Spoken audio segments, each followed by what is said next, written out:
శివనామం ఒక్కసారి పలికిన వారు ఎవరైనా ఉన్నారా అని గమనిస్తారట.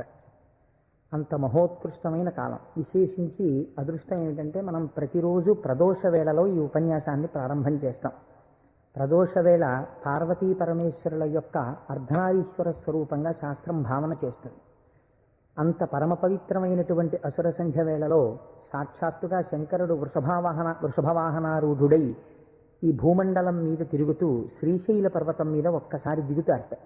అందుకే సంధ్యారంభ విజృంభితం శృతిశిరస్థానాంతరాధిష్ఠితం సప్రేమ భ్రమరాభిరామమసకృత్సద్వాసనాశోభితం భోగీంద్రాభరణం సమస్త సుమన పూజ్యం గుణావిష్కృతం సేవే శ్రీగిరి మల్లికార్జున మహాలింగం శివాలింగితం అంటారు.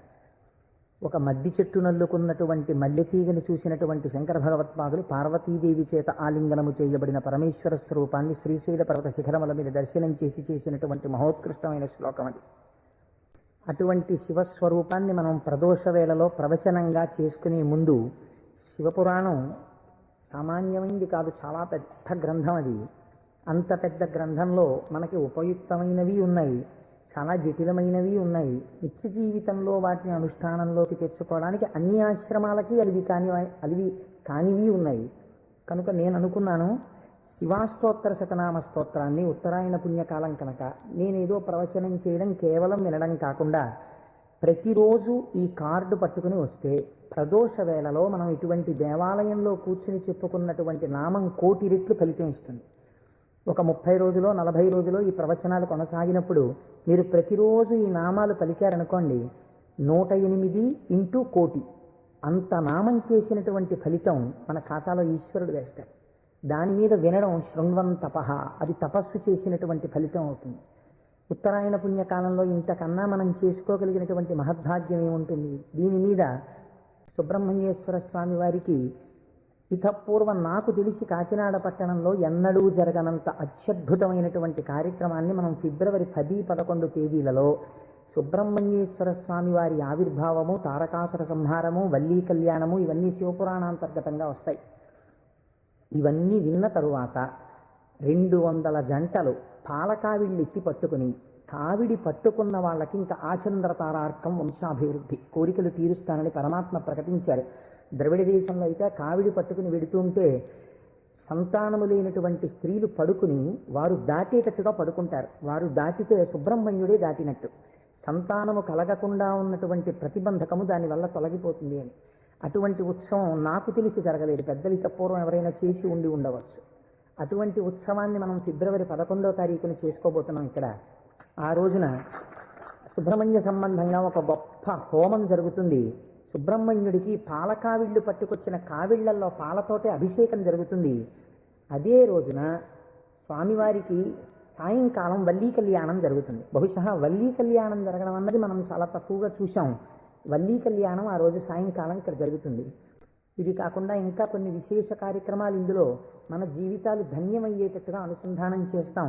ఆయా ఘట్టాలు వచ్చినప్పుడు వాటిని మీకు ముందుగానే విజ్ఞాపన చేస్తాను.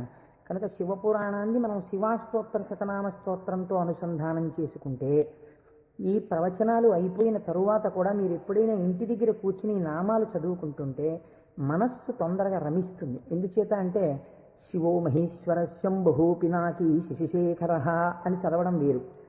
శివ అనగానే మొదటి నామం దగ్గర మీకు కొన్ని విషయాలు జ్ఞాపకానికి వచ్చాయనుకోండి, మనస్సు ఏమవుతుందంటే అటు ఇటు వెళ్ళదు, అందులోకి వెళ్ళిపోయి ఏదో ఒక నామంలో ఒక ఘట్టం ఏదో మీకు జ్ఞాపకం వచ్చి దాని గురించి ఆలోచిస్తూ మీరు నామాలన్నీ చదివేశారనుకోండి, ఇప్పుడు మీరు 108 నామాలు దీక్షతో తపస్సుగా చేసిన ఫలితం వస్తుంది.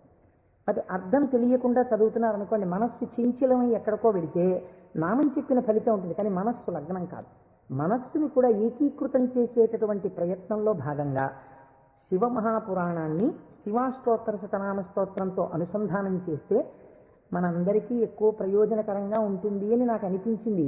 పైగా అందరూ చక్కగా ప్రదోష వేళలో శివనామం చెప్పేటటువంటి అదృష్టాన్ని పొందుతారనిపించింది. నేను అంటాను, మీరు కూడా అనండి.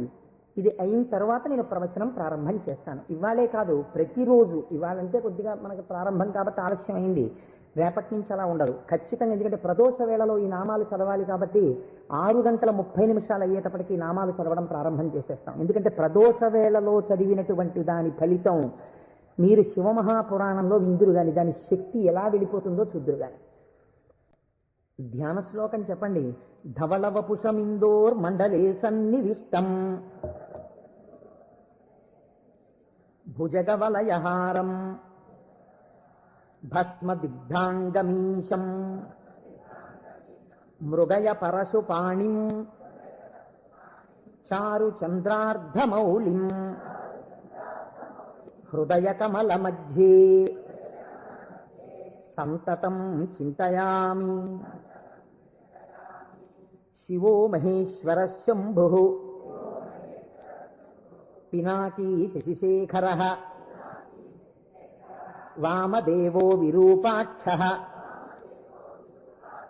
కపర్దీ నీలలోహితః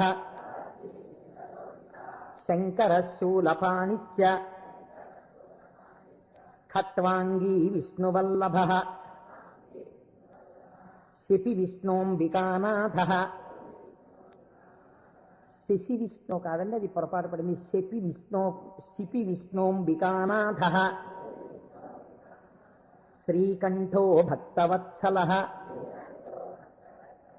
భవః సర్వస్త్రిలోకేశః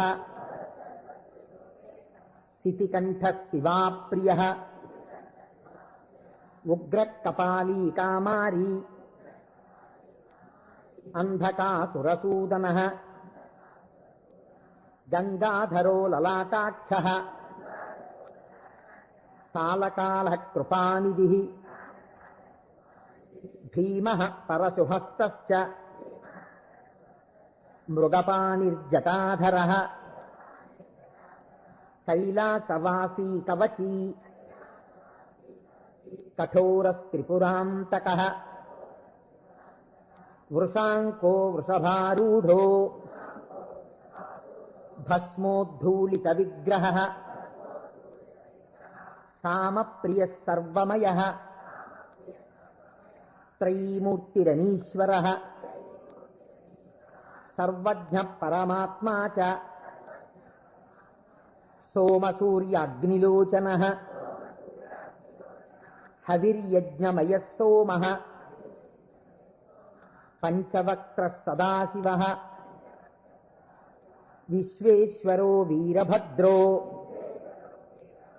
గణనాథః ప్రజాపతిః హిరణ్యరేతా దుర్ధర్షో గిరిశో గిరీశో నగః భుజంగభూషణో భర్గో గిరిధన్వీ గిరిప్రియః కృత్తివాసాః పురారాతిః భగవాన్ ప్రమదాధిపః మృత్యుంజయః సూక్ష్మతనుః జగద్వ్యాపీ జగద్గురుః వ్యోమకేశో మహాసేనః మహాసేన జనకశ్చారు విక్రమః రుద్రో భూతపతిస్థాణుః అహిర్భూజ్ఞో దిగంబరః అష్టమూర్తిరనేకాత్మా సాత్వికః శుద్ధ విగ్రహః శాశ్వతః ఖండపరశుః అజపాశ విమోచకః మృఢః పశుపతిర్దేవో మహాదేవో వ్యయో హరిః పూషదంతభిదవ్యగ్రో దక్షాధ్వర హరోహరః భగనేత్రభిదవ్యక్తః సహస్రాక్షః సహస్రపాత్ అపవర్గప్రదోనంతః తారకః పరమేశ్వరః ఏవం శ్రీశంభుదేవస్య నామ్నామస్తోత్తరం శతం. శ్రీ శివాష్టోత్తరశతనామస్తోత్రం సమాప్తం. శివ అన్న శబ్దమే చాలా గొప్పది. ఈ శివాష్టోత్తర శతనామస్తోత్ర ప్రారంభం కూడా శివశబ్దంతో ప్రారంభమైంది. ఆ పురాణము కూడా శివ మహాపురాణము అని శివశబ్దంతో ప్రారంభమైంది. శివశబ్దాన్ని అమరకోశం వ్యాఖ్యానం చేసింది. అమరకోశం అంటే మనకి సాధికారికమైనటువంటి గ్రంథము. చిత్రం ఏమిటంటే దాన్ని రచించినటువంటి వారు జైనుడు. అమరసింహుడు అనబడేటటువంటి ఒక జైనుడు ఆయన అమరకోశాన్ని రచించి దానితో పాటుగా అనేక గ్రంథాలని రచించారు. కానీ వారు శంకర భగవత్పాదాచార్య స్వామి వారితో వాదనకి దిగినప్పుడు శంకరుల చేతిలో ఓడిపోయారు. ఓడిపోయినప్పుడు ఆయనకి బాధ కలిగింది. నేను శంకరాచార్యుల వారి చేతిలో ఓడిపోయాను కనుక నేను రచించినటువంటి గ్రంథములన్నీ కూడా పనికిమాలినవైపోయాయని ఆయన ఆ గ్రంథములన్నింటినీ తగలబెట్టేశారు. తగలబెట్టేసినప్పుడు శంకర భగవత్పాదాచార్య స్వామి వారికి తెలిసి, వారు బహు కారుణికులు, కారుణ్యమూర్తి శంకరులంటే, వారు గబగబా వచ్చి, ఎంత పని చేశావయ్యా, గ్రంథాలను ఎందుకు తగలబెట్టేశావు అని ఉన్న ఒకే ఒక గ్రంథం, మిగిలిపోయినటువంటి గ్రంథం అమరకోశం. అమరకోశానికి ఉన్నటువంటి గొప్పతనం ఏమిటంటే అది మన సనాతన ధర్మములకు సంబంధించినటువంటి నామముల విషయంలో ఏ పక్షపాతం లేకుండా చక్కగా శృతి ఎలా ప్రతిపాదించిందో, స్మృతులు పురాణములు ఎలా ప్రతిపాదించాయో, తాత్వికమైనటువంటి విషయాల్ని, నామములకు అనేకమైన విషయములకు ఉండేటటువంటి అర్థాలని అలా ప్రతిపాదన చేశాడు అమరసింహుడు. దాన్ని అమరకోశము అని పిలుస్తారు. మనం ఏదైనా ఒక విషయాన్ని ప్రతిపాదన చేసే ముందు సాధారణంగా ఒక్కసారి అమరకోశాన్ని చూస్తూ ఉంటారు. శివశబ్దాన్ని అమరకోశం వ్యాఖ్యానం చేసింది. శివ అన్న మాటని ఏ విధంగా మనం అర్థం చేసుకోవలసి ఉంటుంది అంటే, అమరకోశంలో దాని గురించి అనేక రకాలైనటువంటి అర్థాలు చెప్పారు. అసలు ఈ అర్థం ఏమిటో మీకు తెలిస్తే తప్ప, లేదా నాకు తెలిస్తే తప్ప, మనం దాని గురించి కొద్దిగా అర్థం చేసుకునే ప్రయత్నం చేస్తే తప్ప అసలు శివ అనేటటువంటి నామానికి ఉన్న అర్థం తెలియదు. ఎందుకంటే శివ శివ అని రెండు శబ్దములు మనకి లోకంలో నానుడిలో ఉన్నాయి. శివ అంటే శంకరుడు, శివ అంటే పార్వతీదేవి, ఆయన యొక్క శక్తి స్వరూపం. శివ అంటే అమరకోశం అంటుంది, శామ్యతి పరమానంద రూపత్వ నిర్వికారో భవతీతి శివ. నిర్వికారుడై, నిర్వికారుడు అంటే మనకి వికారములు ఉంటాయి. నేను తరచు మీకు ప్రస్తావన చేస్తుంటాను. ఈ జగత్తులో ఉన్నటువంటి సమస్త ప్రాణులకు, సమస్త జీవులకు 6 వికారములు ఉంటాయి. ఇవి షడ్వికారములు అంటారు. కాలములో ఏదైనా వచ్చిందనుకోండి, దానికి పుట్టినటువంటి తేదీ అని ఒకటి ఉంటుంది. పుట్టిన తేదీ అన్నది పడినది అంటే మీరు ఒకటి గుర్తుపెట్టుకోవాలి, అది షడ్వికారములకు లోనైపోతుంది. ఈ భావన మీ మనస్సులో బాగా రూఢమైందనుకోండి, బాగా పూనుకుందనుకోండి, అసలు సగానికి సగం లోకం పట్ల ఉండేటటువంటి తాదాత్మ్యత తగ్గిపోతుంది.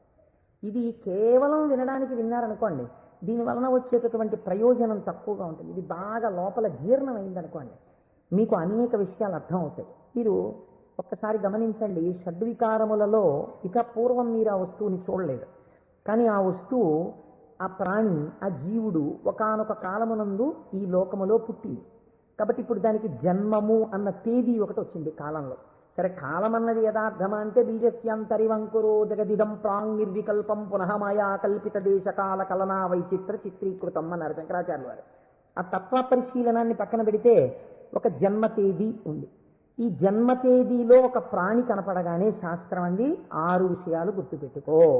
ఇక పూర్వము లేనిది పుట్టినది. పుట్టినది మీరేమనాలి? ఎవరో పిల్లాడు పుట్టాడు, వాడు ఏడుస్తున్నాడు, పిల్లాడు ఉన్నాడండి. పుట్టిన పిల్లాడు ఏడవలేదు. అయ్యో ఏమిటి పిల్లాడు ఏడవట్లేదు అని కదిపి చూశారు. కదిపి చూస్తే డాక్టర్ గారు వచ్చారు, స్టెప్ పెట్టారు, ఊపిరి తీయట్లేదు, నల్లగా అయిపోయి ఉన్నాడు. అయ్యో అమ్మ, నీకు మృత శిశువు జన్మించాడు అన్న. కాబట్టి పుట్టినది.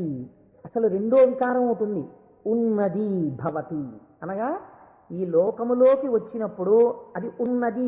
అసలు ఉన్నది అని మీరు అనాలంటే అక్కడే శివ శబ్దం ప్రారంభం, మంగళత్వం. ఉన్నది, ఉన్నది అలాగే ఉండాలా? అలా ఉండదు, పెరగాలి. పెరిగినది, పెరిగినది పెరుగుతూ వెళ్ళిపోతుందా? నేనున్నాను, ఎవరి మీదో ఎందుకు పెట్టి చెప్పాలి? కోటేశ్వరరావు అనబడేటటువంటి ఈ శరీరం ఒక డేటు, ఈ డేట్ చెప్తే ఏమవుతుందంటే అదో పుట్టినరోజు కనుక చాలామంది పాపం ఇచ్చేసి చాలా అలవాటు చేస్తున్నారు. అందరూ భయం వేస్తుంది నాకు ఆ డేట్ చెప్పడానికి. ఏదో 14/7/1959కి ముందు ఈ శరీరం లేదు. 14/7/1959లో ఈ శరీరం వచ్చింది. కాబట్టి ఈ శరీరం వచ్చినది ఉన్నది, ఏడిచింది అమ్మ కడుపులోంచి వచ్చి. అలాగే ఉందా? మా అమ్మ కడుపులోంచి వచ్చినప్పుడు ఎలా ఉన్నానో అలా ఉన్నానా? పెరిగినది.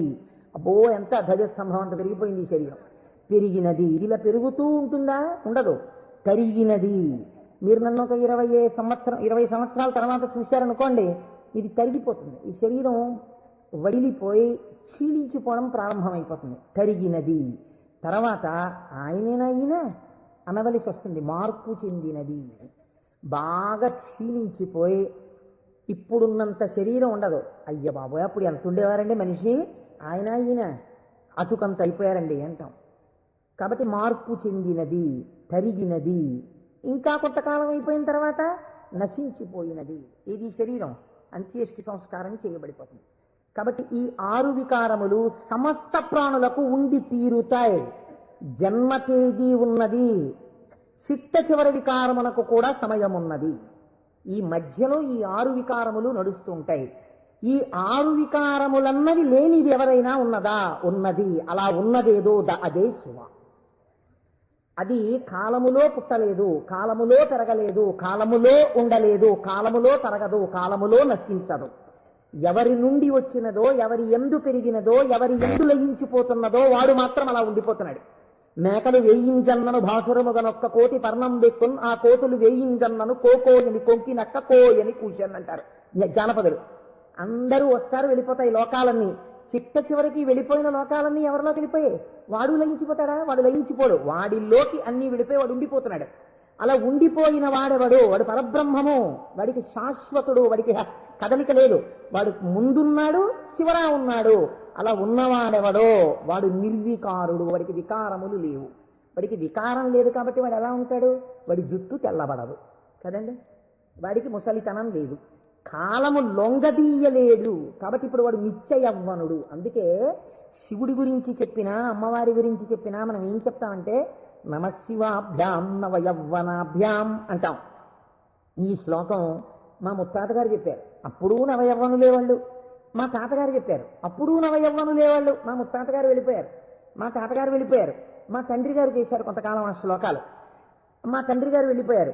ఇప్పుడు నేను చేస్తున్నాను. నేను చెప్పిన నమశివాభ్యాం నవయవ్వనాభ్యాం పరస్పరాశ్లిష్టవపుద్ధరాభ్యాం. అదేమిటండి, మా ముత్తాతగారు, తాతగారు, తండ్రి గారు, నేను 4 తరాలు మారిపోయా, ఇంకా నవయవ్వనాభ్యామేనా? ఆ శ్లోకం మార్చద్దా? వృద్ధాప్యం రాదా? రాదు. ఎందుకు రాదు? మీరు కాలమునకు వశులై కాలమునందు మార్పు మీకు వస్తుంది.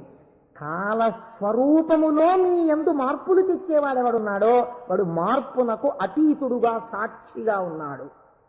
కదిలే వస్తువుకి కదలని వస్తువు ఆధారమై ఉంటుంది. మీరు బాగా జ్ఞాపకం పెట్టుకోండి. కదిలే వస్తువుకి గడియారానికి ఉన్నటువంటి పెంజూలం ఊగాలనుకోండి, పెంజూలంని పట్టుకున్నటువంటి స్ప్రింగ్ ఊగకూడదు. స్ప్రింగ్ కూడా ఊగడం మొదలెట్టింది అనుకోండి, ఇంకేంటి, అలా ఊగదు. స్ప్రింగ్ నిలకడగా ఉంటుంది, పెంజూలం ఊగుతూ ఉంటుంది. ఒక కదిలే వస్తువుకి ఒక కదలని వస్తువు ఎప్పుడూ కూడా ఆధారమై ఉంటుంది. వికారములు కలిగిన జగత్తుకు ఏది వికారములకు అతీతమై ఉన్నదో అది ఆధారమై ఉన్నది. దాని యందే ఈ సమస్త జగత్తు పుట్టి పెరిగి లయించుచున్నది. అటువంటిదేదో అది వికారాతీత స్థితి కలిగినటువంటి పరబ్రహ్మము. దానిని నువ్వు ఒక నామవాచకంతో పిలవాలనుకుంటే శివ అని పిలవవచ్చు. కాబట్టి ఇప్పుడు శివశబ్దం ఎవరిని చెప్తోంది? పరబ్రహ్మాన్ని చెప్తోంది. ఇప్పుడు ఆయన ఎలా ఉంటారు? నిర్వికారమై నిరంజనమై. ఇదే కదండి శివకవచం మాట్లాడుతుంది పూర్వభాగంలో. ఆయన యొక్క స్థితిని ఆయన ఎలా నిర్వికారుడై ఉంటాడో చెప్తుంది. ఇటువంటి పరమాత్మ స్వరూపం మీ కన్నులకు కనపడుతుందా? వికారము పొందుతున్న జగత్తు మీకు కనపడుతుంది, కానీ వికారములు పొందుతున్నటువంటి జగత్తుకి తను ఆధారముగా ఉన్నవాడు మీకు కనపడతాడా? కనపడడు. ఈయనకి ఒక రూపం తీసుకొచ్చి చూస్తే ఎలా ఉంటాడు అంటే, అమరకోశంలో ఎంత అందంగా మాట్లాడాడో చూడండి. అమరసింహుడు పరమానంద రూపత్వ, ఆయన పరమానందమును పొందుతూ ఉంటాడు.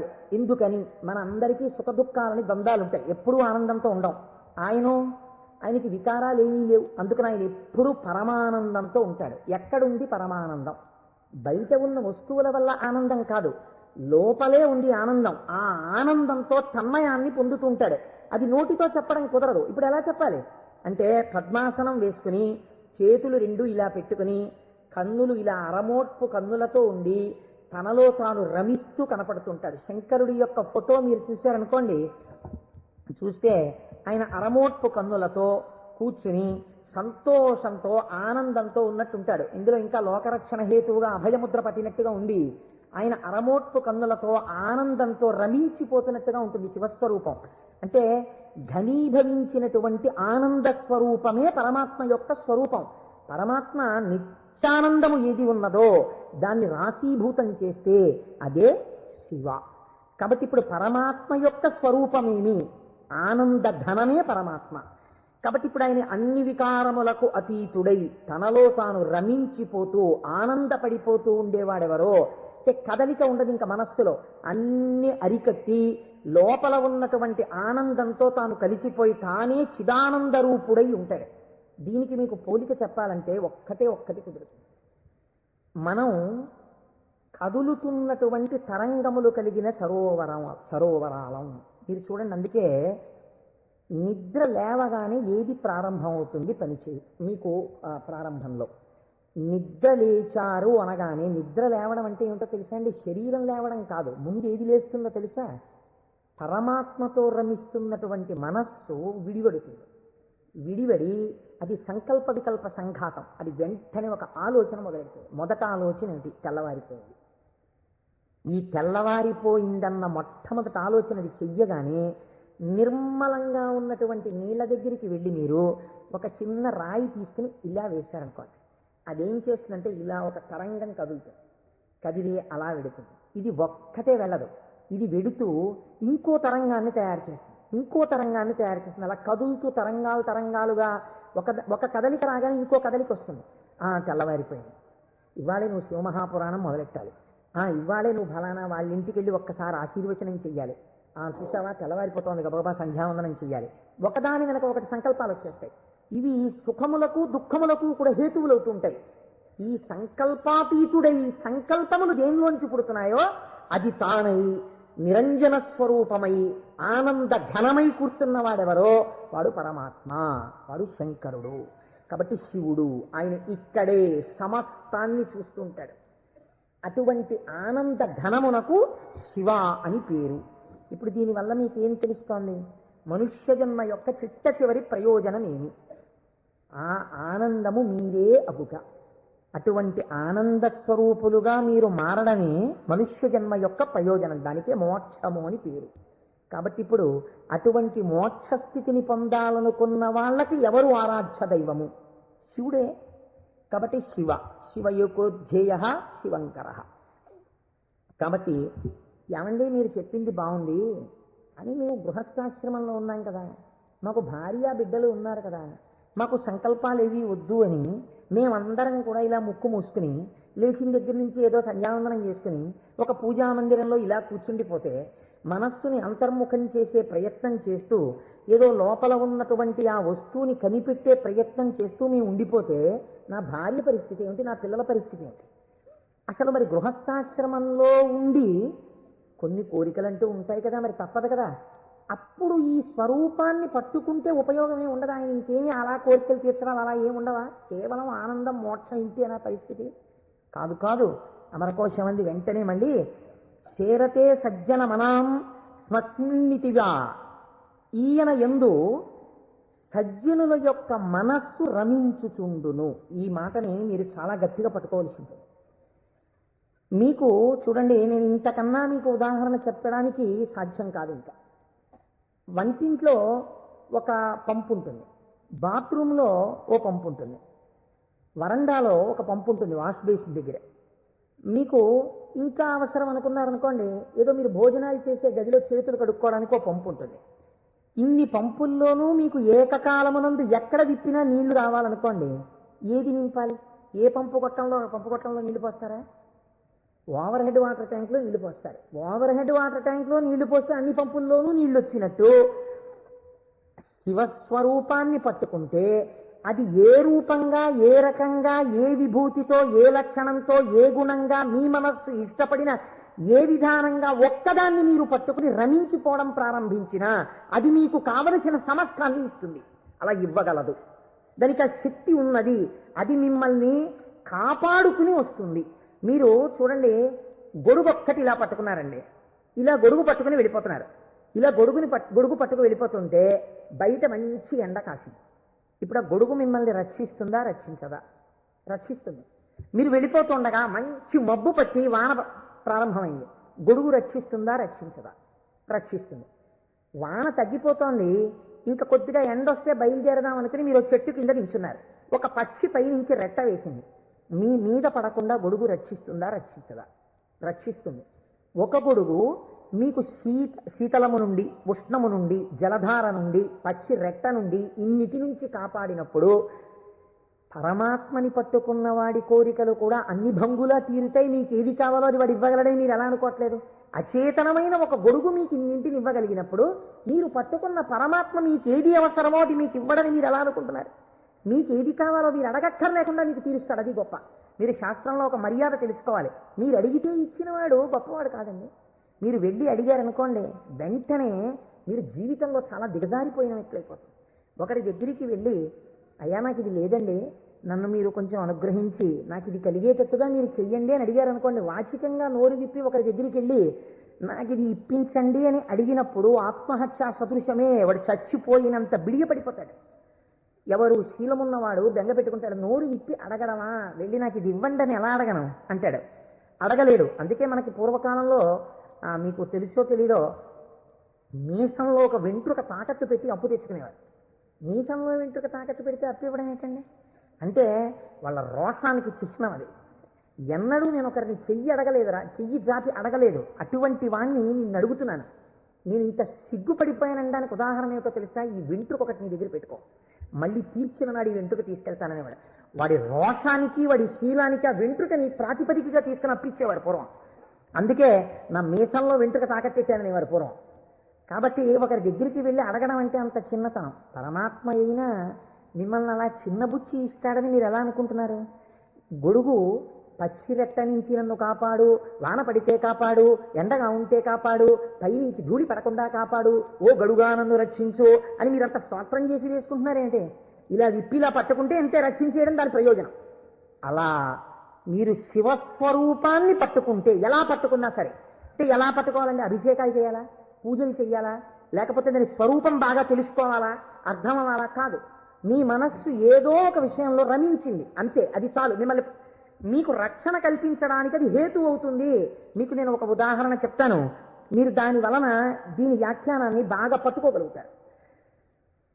నాయనార్లని మళ్ళీ నేను ఏదో లౌకికమైన ఉదాహరణ ఎందుకు తేవాలి? మనకి 63 నాయనార్లు ఉన్నారు. అంటే శివుని యొక్క అనుగ్రహము చేత తరించిపోయిన మహాపురుషులు. ఆ 63 నాయనార్లో గుగ్గుల కలయ నాయనార్ అని ఒక ఆయనకి ముందు అసలు గుగ్గుల అన్న పేరు కలపలేదు. కలయ నాయనార్ ఆయన పేరు. అమృతఘటేశ్వరుడు ఉన్న క్షేత్రంలో పుట్టారు ఆయన పేరు కలయ. అందుకని ఈయన పేరు కూడా కలయ అని పిలుస్తూ ఉండేవారు. ఈ కలయ నాయనారికి ఒక లక్షణం ఉండేది. ఆయన చేసే పూజ ఏమిటో తెలుసా అండి? ఆయన ఎప్పుడు భగవంతుడి దగ్గర కూర్చొని అనుకునేవాడు, సుగంధిం పుష్టివర్ధనం అంటారు కదా, త్రయంబకం అని పిలుస్తారు కదా, 3 కన్నులు ఉంటాయి కదా, ఆయన వస్తుంటే సువాసనలు వస్తాయి కదా.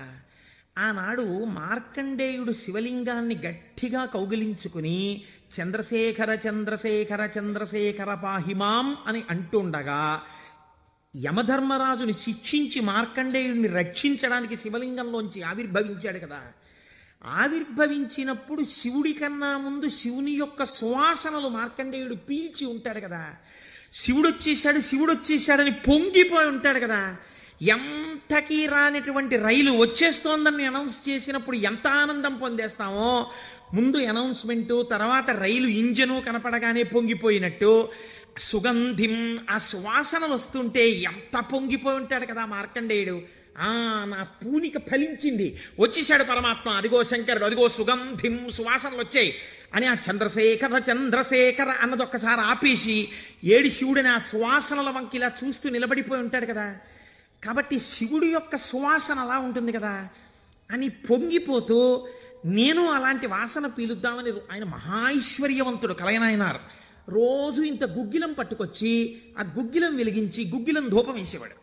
ఆ ధూపం అంతా పూజ గదంతా నిండిపోతే అందులో కూర్చుని మార్కండేయుడు ఇలాగే వాసన పీల్చి ఉండి ఉంటాడు. ఆనాడు అర్జునుడు గబగబా వెళ్ళి తన గాంధీవం ఎత్తి కొడుతున్నప్పుడు శివుడి దగ్గరికి వెళ్ళినప్పుడు వాసనలు ఇలాగే వచ్చి ఉంటాయి.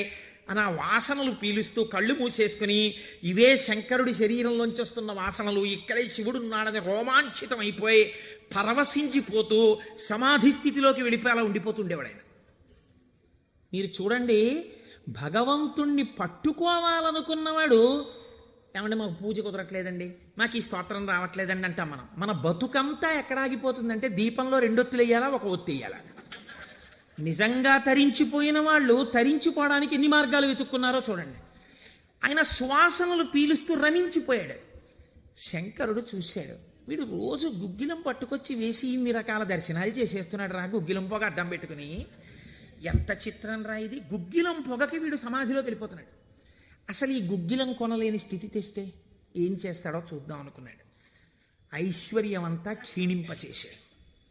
ఆయనకి మనస్సు శివుడి మించి పోలేదు. ఎలాగో అలా నానా కష్టాలు పడి ఇంత గుగ్గిలం తెచ్చి శంకరుడికి వేసి ఆ వాసన పీల్చేటప్పటికి సమాధిలోకి వెళ్ళిపోయాడు. ఇంక ఏముంది, మనస్సు అలవాటు పడిపోయి ఇంత పొగొచ్చేటప్పటికి అంతే సమాధిలోకి వెళ్ళిపోతాడు. ఎంత తేలికండి. అగరత్తు వెలిగించకుండా ఉంటాం కదా, అగరత్తు వెలిగిస్తే గుగ్గిలం అయినా సమాధిలోకి వెళ్ళిపోతాడు అంతే. ఈ స్థితి చూసి శంకరుడు భార్యాబిడ్డలు తినడానికి కూడా అన్నం మెతుకు లేకుండా చేశాడు. చూద్దాం ఏం చేస్తాడు. భార్యాబిడ్డలు పస్తులున్నాడు. అన్నమో రామచంద్ర అని ఆ భార్య మహాపతివ్రత. ఆవిడ తన మెడలో ఉన్నటువంటి మంగళసూత్రాన్ని తీసి నాయనారికిచ్చి, అయ్యా మీరిది పట్టుకెళ్ళి వెలకట్టి అమ్మించి డబ్బు పట్టుకుని రండి, దాంతో మనం కొన్నాళ్ళు భోజనం చేద్దామని. తప్పకుండా తీసుకొస్తానని ఆ మంగళసూత్రాలు చేతిలో పట్టుకుని శివ శివ శివ శివ అని సంతోషపడిపోతూ వెళ్ళిపోతున్నాడు. శంకరుడు ఒక పెద్ద బండిలో గుగ్గిలం బస్తాలు వేసుకుని ఎదురొచ్చాడు. మళ్ళీ మళ్ళీ దొరకవుట గుగ్గిలం, అందుకని చెప్పి బస్తాలు కొనుక్కెడుతున్నాను, ఎవరైనా కావాలంటే కొనుక్కోండి అని అరిచాడు. అమ్మ బాబోయ్, గుగ్గిలం దొరకదటని చెప్పి ఈయన గబగబా మంగళసూత్రాలు ఇచ్చేసి గుగ్గిలం బస్తాలు కొనేశాడు. పోనీ గుగ్గిలం దొరకదంటున్నారు, ఇంటికి పట్టుకెళ్ళి ఈ గుగ్గిలాన్ని దాచుకుని రోజు ఇంతంత వేద్దాం అనుకున్నాడా? నిజంగా నాడు శంకరుడు వస్తుంటే సుగంధిం పుష్టివర్ధనం, ఇదొక్కటే ఆయన సమాధికి కారణం. ఇంత గుగ్గిలం వెలిగించి మధ్యలో కూర్చుంటే అసలు నిజంగా శంకరుడు విరాట్ రూపంతో వచ్చేసినట్టుండదు. కాబట్టి ఈ గుగ్గిలం అంతా వెలిగించేస్తానన్నాడు. ఇంట్లో వెలిగించేస్తే బాగుండదు, పొగలు వచ్చేస్తాయి. ఓ గుళ్ళోకి పట్టుకెళ్ళి వెలిగించేస్తే బాగుంటుందని ఈ గుగ్గిలం అంతా వేసుకుని ఓ గుడికి పట్టుకెళ్ళి ఈ గుగ్గిలం అంతా వెలిగించేసి దాని మధ్యలో కూర్చొని సమాధిని పొందేసి, కడుపులో ప్రేగులు నకనకలాడిపోతున్నాయి, తెలియదు, ఆకలి తెలియదు, శరీరం నీరస పడిపోయింది, శరీరం అంతా నొప్పులు పెట్టేస్తోంది, తెలియదు, ఇంట్లో భార్య బిడ్డలు శోషించి పడిపోయే స్థితి వచ్చింది, తెలియదు. ఆ పొగ మధ్యలో సమాధి స్థితిని పొందాడు. ఇప్పుడు నా భాషలో చెప్పాలంటే భగవంతుడు ఓడిపోయాడు. పరీక్ష పెట్టగలడా? ఏం పరీక్ష పెడతాడు? కాబట్టి చూడలేకపోయాడు ఆయన. అమ్మ బాబోయ్, ఇదెక్కడ భక్తి రాని గబగబా కుబేరుణ్ణి పిలిచాడు. కుబేరా, ఇలా నా పక్కన ఎన్నాళ్ళు నించుంటావు, నాకేం అవసరం లేదు. అడిగో మహానుభావుడు చూసావా, గుగ్గిలం పొగ మధ్యలో కూర్చున్నాడు పెళ్ళం మంగళసూత్రాలు అమ్మేసి. వెంటనే వెళ్ళి ఆయన ఇంటిని బ్రహ్మాండమైనటువంటి అంతఃపురంగా మార్చేయి, భార్యకి బిడ్డలకి భూమండలంలో లేనంత ఐశ్వర్యాన్ని ఇచ్చేయి, ముందు ఉత్తరక్షణం వాళ్ళకి షడ్రసోపేతమైన భోజనం పెట్టు అనేటప్పటికి వాళ్ళ ఇల్లు మారిపోయింది, షడ్రసోపేతమైన భోజనం వచ్చింది. అయ్యో భర్త గారు ఎక్కడికి వెళ్ళారో అనుకుంటోంది ఆవిడ. అశరీరవాణి వినపడింది. అమ్మా, నీ భర్త భక్తి ముందు లొంగిపోయాడమ్మా శంకరుడు, మహదైశ్వర్యం ఇచ్చేశాడు నీకు. ఆయనో అన్నం తిందామన్న ఆలోచన లేదు, ఆ గుగ్గిలం పొగలో కూర్చునున్నాడు. ఇలాగా కూర్చునుంటే ఇప్పుడు ఎవరు మాట్లాడాలి? ఒరే నాన్న అన్నం తినరా అని. అమ్మా నాన్నగారు కోరుకున్న కోరికోటి ఉంది, నువ్వు ఎలా అయినా డాక్టర్ అయిపో. ఇంజక్షన్ చేసేశారు ఆ పిల్లకి. 3 ఏళ్ళు అయిపోయినా, 4 ఏళ్ళు అయిపోయినా, 21 ఏళ్ళు వచ్చేసినా, ఇప్పుడు నేను MBBS చదివితే రేపు పెళ్లి కొడుకు దొరుకుతాడా అని కూడా చూసుకోకుండా తల్లిదండ్రుల కోరిక తీర్చడం కోసమని వ్యగ్రతతో చదివేసిన పిల్లలా ఇప్పుడు ఆ తల్లిదండ్రులే వచ్చి చూసే అన్నం తినవే, అలా చదవకే, ఆరోగ్యం పాడైపోతుంది అన్నట్టు ఎవడు పరీక్ష పెట్టాడో వాడే దిగొచ్చాడు. దిగొచ్చి ఎవడు? ఆ త్రయంబకం నిజంగా సువాసనలు వచ్చి ఆనాడు మార్కండేయుడు బాహ్య స్మృతిని పొందాడు, ఈయన పొందలేదు, పొందకుండా కూర్చున్నాడు. ఇప్పుడు ఆ పరబ్రహ్మం ముట్టుకోవలసి వచ్చింది. ఇలాగా ముట్టుకుని కదిపాడు. ఓయ్ కలయా కలయా అని పిలిచాడు. పిలిస్తే ఆయన గభాలన బాహ్య స్మృతిని పొంది అబ్బా శంకరుడు వచ్చేసాడన్నాడు. నిజంగా కనపడితే ఇలా అరుపులు కేకలు ఉండవు. కందులంబట నీరు కారిపోతూ ఆ స్వామి పాదాల మీద పడిపోయి ఏ సుగంధిం పుష్టివర్ధనం అన్నాడో ఆ సువాసన పీలుస్తూ అలా పడిపోయి ఉండిపోయాడు. శంకరుడు భుజాలు పట్టుకుని లేపి, ఒరే నాన్న నువ్వు ఇంటికి వెళ్ళింత అన్నం తినరా, నా కడుపు నిండుతుంది, తొందరగా బయలుదేరరా నాయన, ఇక్కడ ఎన్ని నైవేద్యాలు పెట్టినా నాకు వంట పట్టట్లేదురా, నువ్వు ఇలా పడిపోతే తొందరగా వెళ్ళరా బాబు, నీకు ఎక్కడ లేని ఐశ్వర్యం ఇచ్చేశాను, కావలసినంత గుగ్గిలం వేసే, ముందు వెళ్ళి అన్నం తినన్నాడు. అప్పుడు ఆయన ఇంటికి వెళ్ళాడు.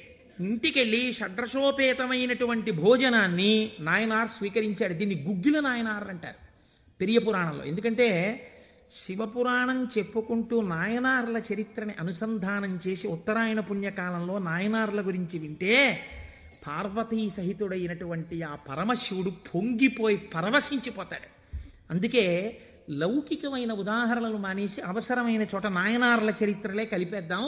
ఇలా 63 మంది నాయనార్ల గురించి నేను చెప్పగలిగితే నా జన్మధన్యం అయిపోతుంది అని ఒక నాయనార్ని కలిపాను ఇవాళ. కనుక ఒకనాడు ఒక విచిత్రం జరిగింది. భక్తి అంటే ఎంత చిత్రంగా ఉంటుందో చూడండి. ఈ గుగ్గిల నాయనార్ జీవితంలోనే ఆ పక్కనే ఉన్నటువంటి రాజ్యంలో ఒక శివలింగం ఒకటి ఉంది. ఆ శివలింగం మొన్నను మేము కంచి వెళ్ళాం. ఆ కంచి వెళ్ళినప్పుడు శివలింగం ఇలా ఉంటుంది, గొట్టంలాగా కింద వెడల్పుగా ఉంటుంది, పైకి వెళ్ళే కొద్దీ సన్నగా ఉంటుంది. అటువంటి శివలింగం ఒకటి బాగా ఎత్తుగా ఉన్నటువంటి పీఠం మీద ఉంది. ఒక చిన్న పిల్ల ఆ శివలింగం దగ్గరికి వెళ్ళింది. అరమరిక తెలియని పిల్ల. ఆ పిల్ల వెళ్ళి చేతిలో ఒక తుమ్మి పువ్వు పట్టుకుని వెయ్యాలనుకుంది.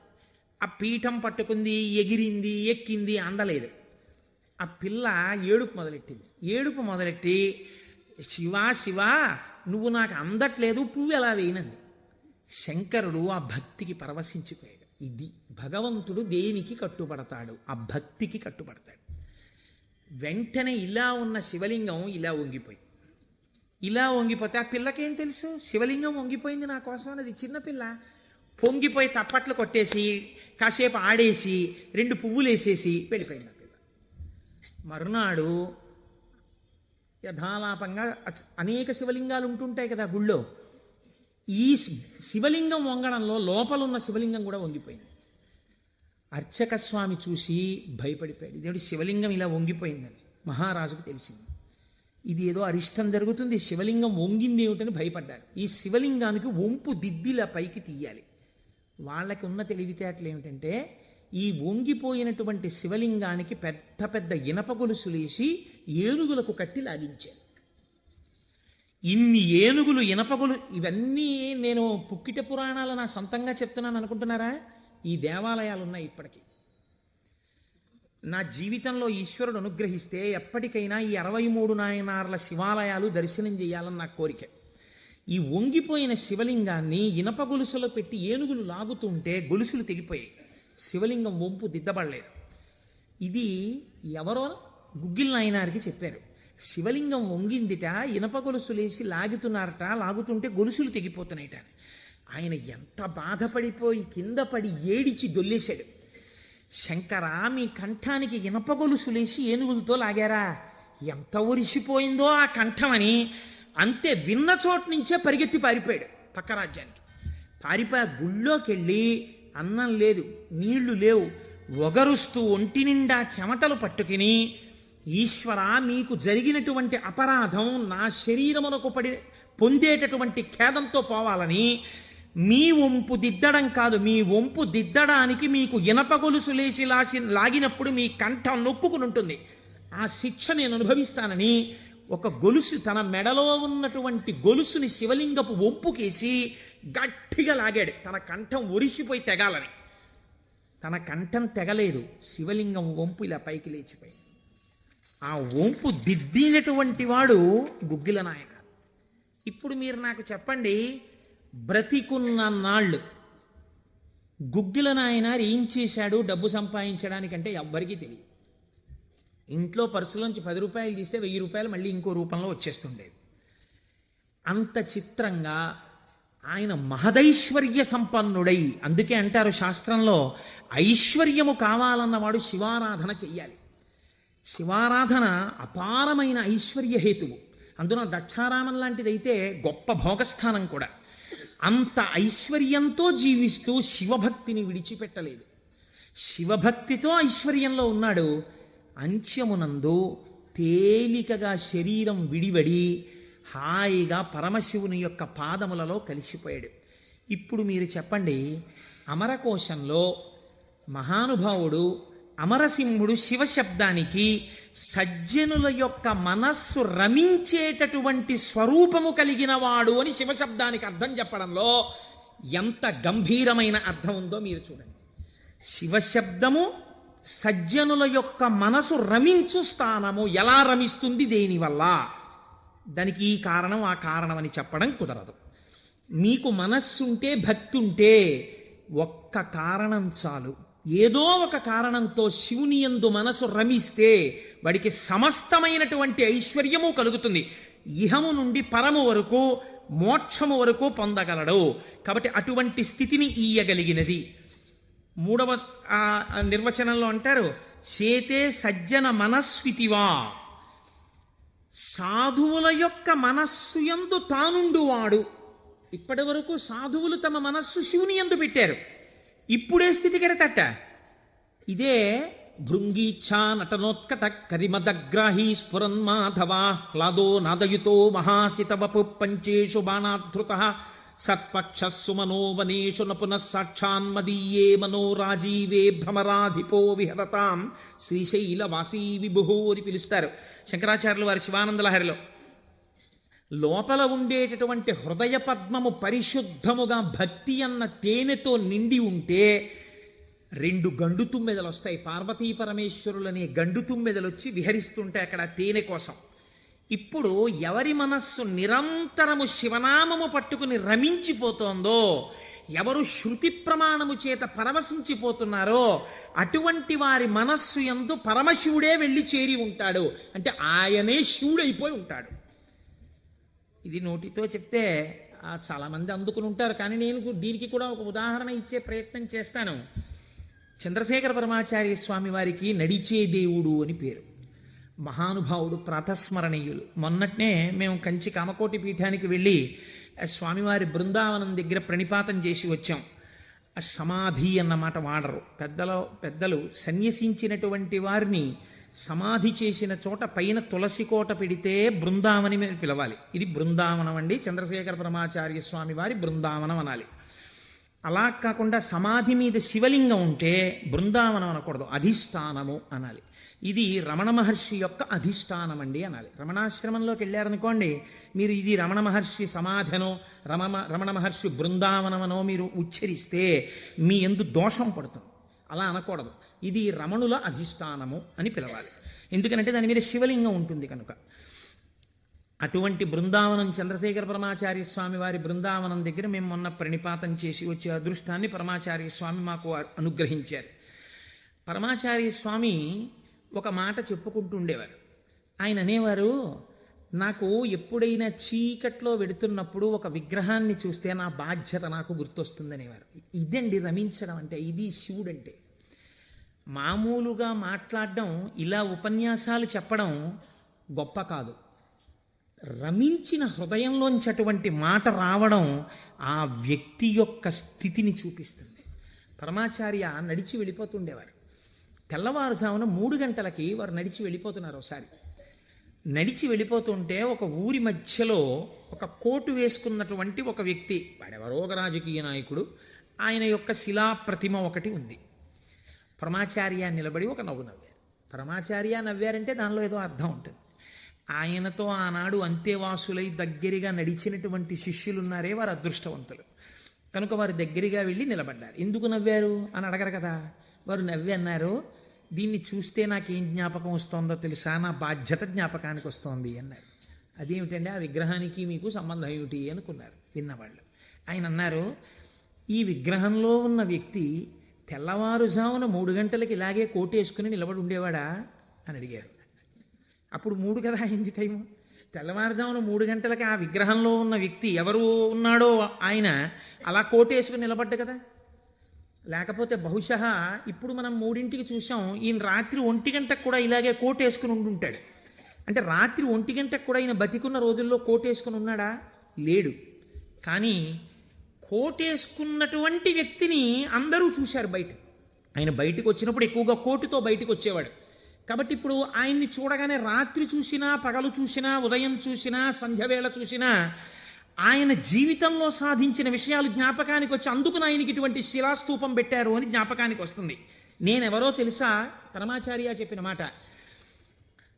నేను కూడా ఇలా దండం పట్టుకుని కమండలం పట్టుకుని నడిచి వెళ్ళిపోతుంటే భారతదేశమునకు 4 చెరగుల మళ్ళీ అవైదికమైన మతములు ప్రవేశించకుండా 4 పీఠములు పెట్టి చంద్రమౌళీశ్వరారాధన ఏర్పాటు చేసినటువంటి మహాపురుషుడైన శంకరాచార్య స్వామి వారి ప్రతిబింబంగా ఆ శిల తన జీవితాన్ని జ్ఞాపకం చేస్తే శంకరులని జ్ఞాపకం చేసి నడువడిని నేర్పడానికి ఈ రూపంతో మేం తిరుగుతున్నాం.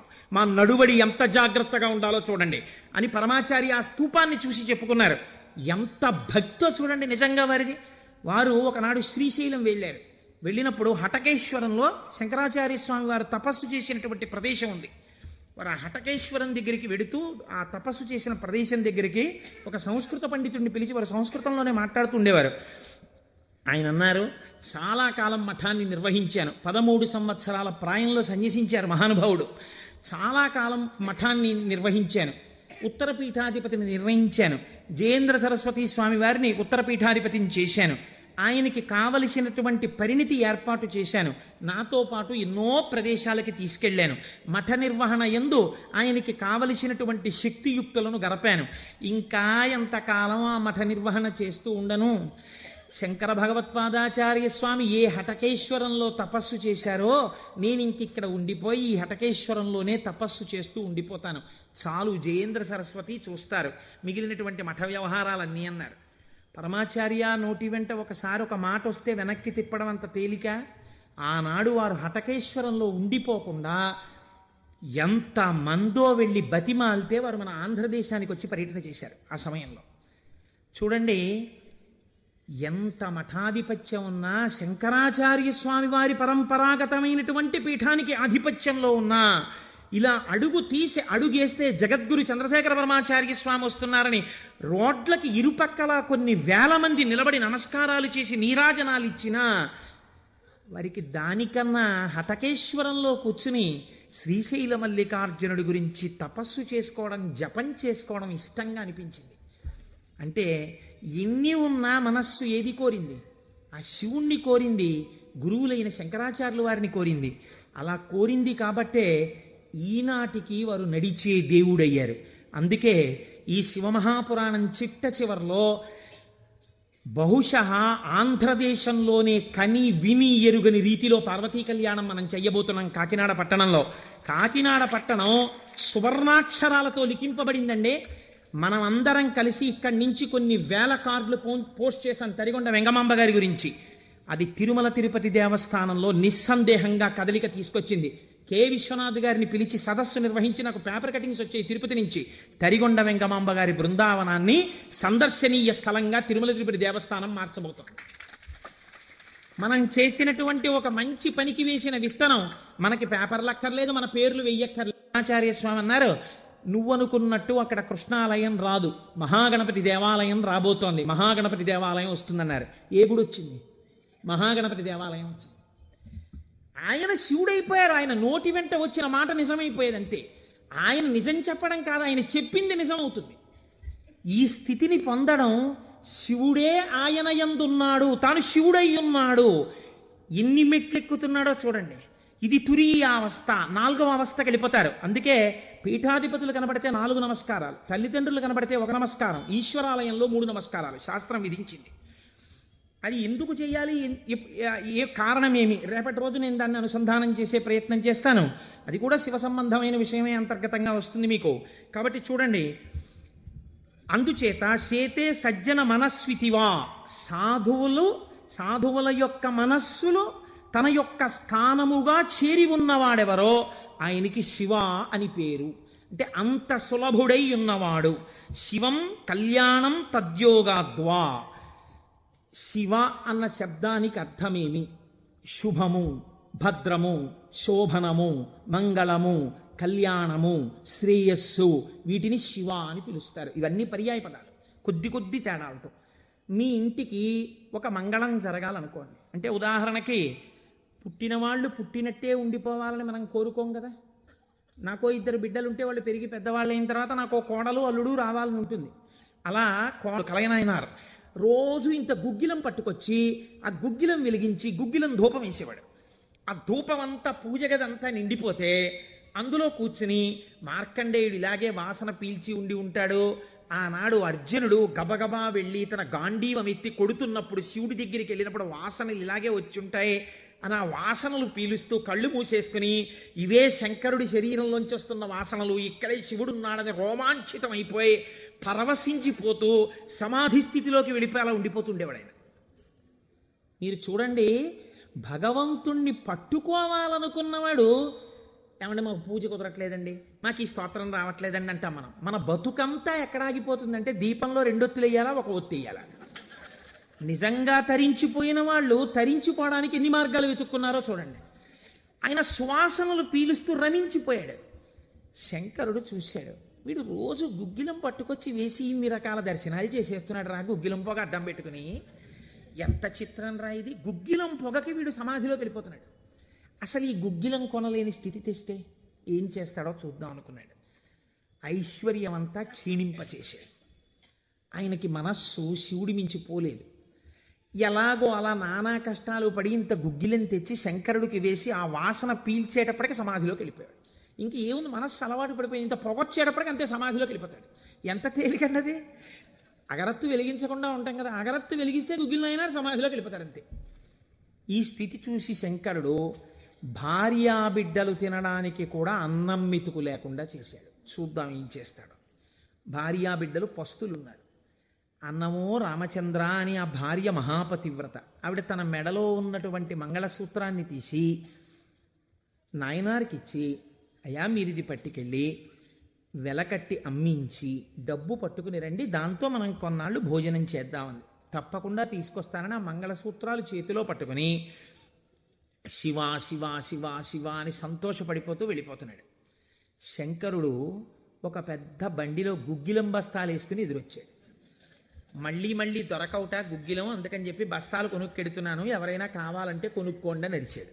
అమ్మ బాబోయ్, గుగ్గిలం దొరకదటని చెప్పి ఈయన గబగబా మంగళసూత్రాలు ఇచ్చేసి గుగ్గిలం బస్తాలు కొనేశాడు. పోనీ గుగ్గిలం దొరకదంటున్నారు, ఇంటికి పట్టుకెళ్ళి ఈ గుగ్గిలాన్ని దాచుకుని రోజు ఇంతంత వేద్దాం అనుకున్నాడా? నిజంగా నాడు శంకరుడు వస్తుంటే సుగంధిం పుష్టివర్ధనం, ఇదొక్కటే ఆయన సమాధికి కారణం. ఇంత గుగ్గిలం వెలిగించి మధ్యలో కూర్చుంటే అసలు నిజంగా శంకరుడు విరాట్ రూపంతో వచ్చేసినట్టు ఉండదు. కాబట్టి ఈ గుగ్గిలం అంతా వెలిగించేస్తానన్నాడు. ఇంట్లో వెలిగించేస్తే బాగుండదు, పొగలు వచ్చేస్తాయి.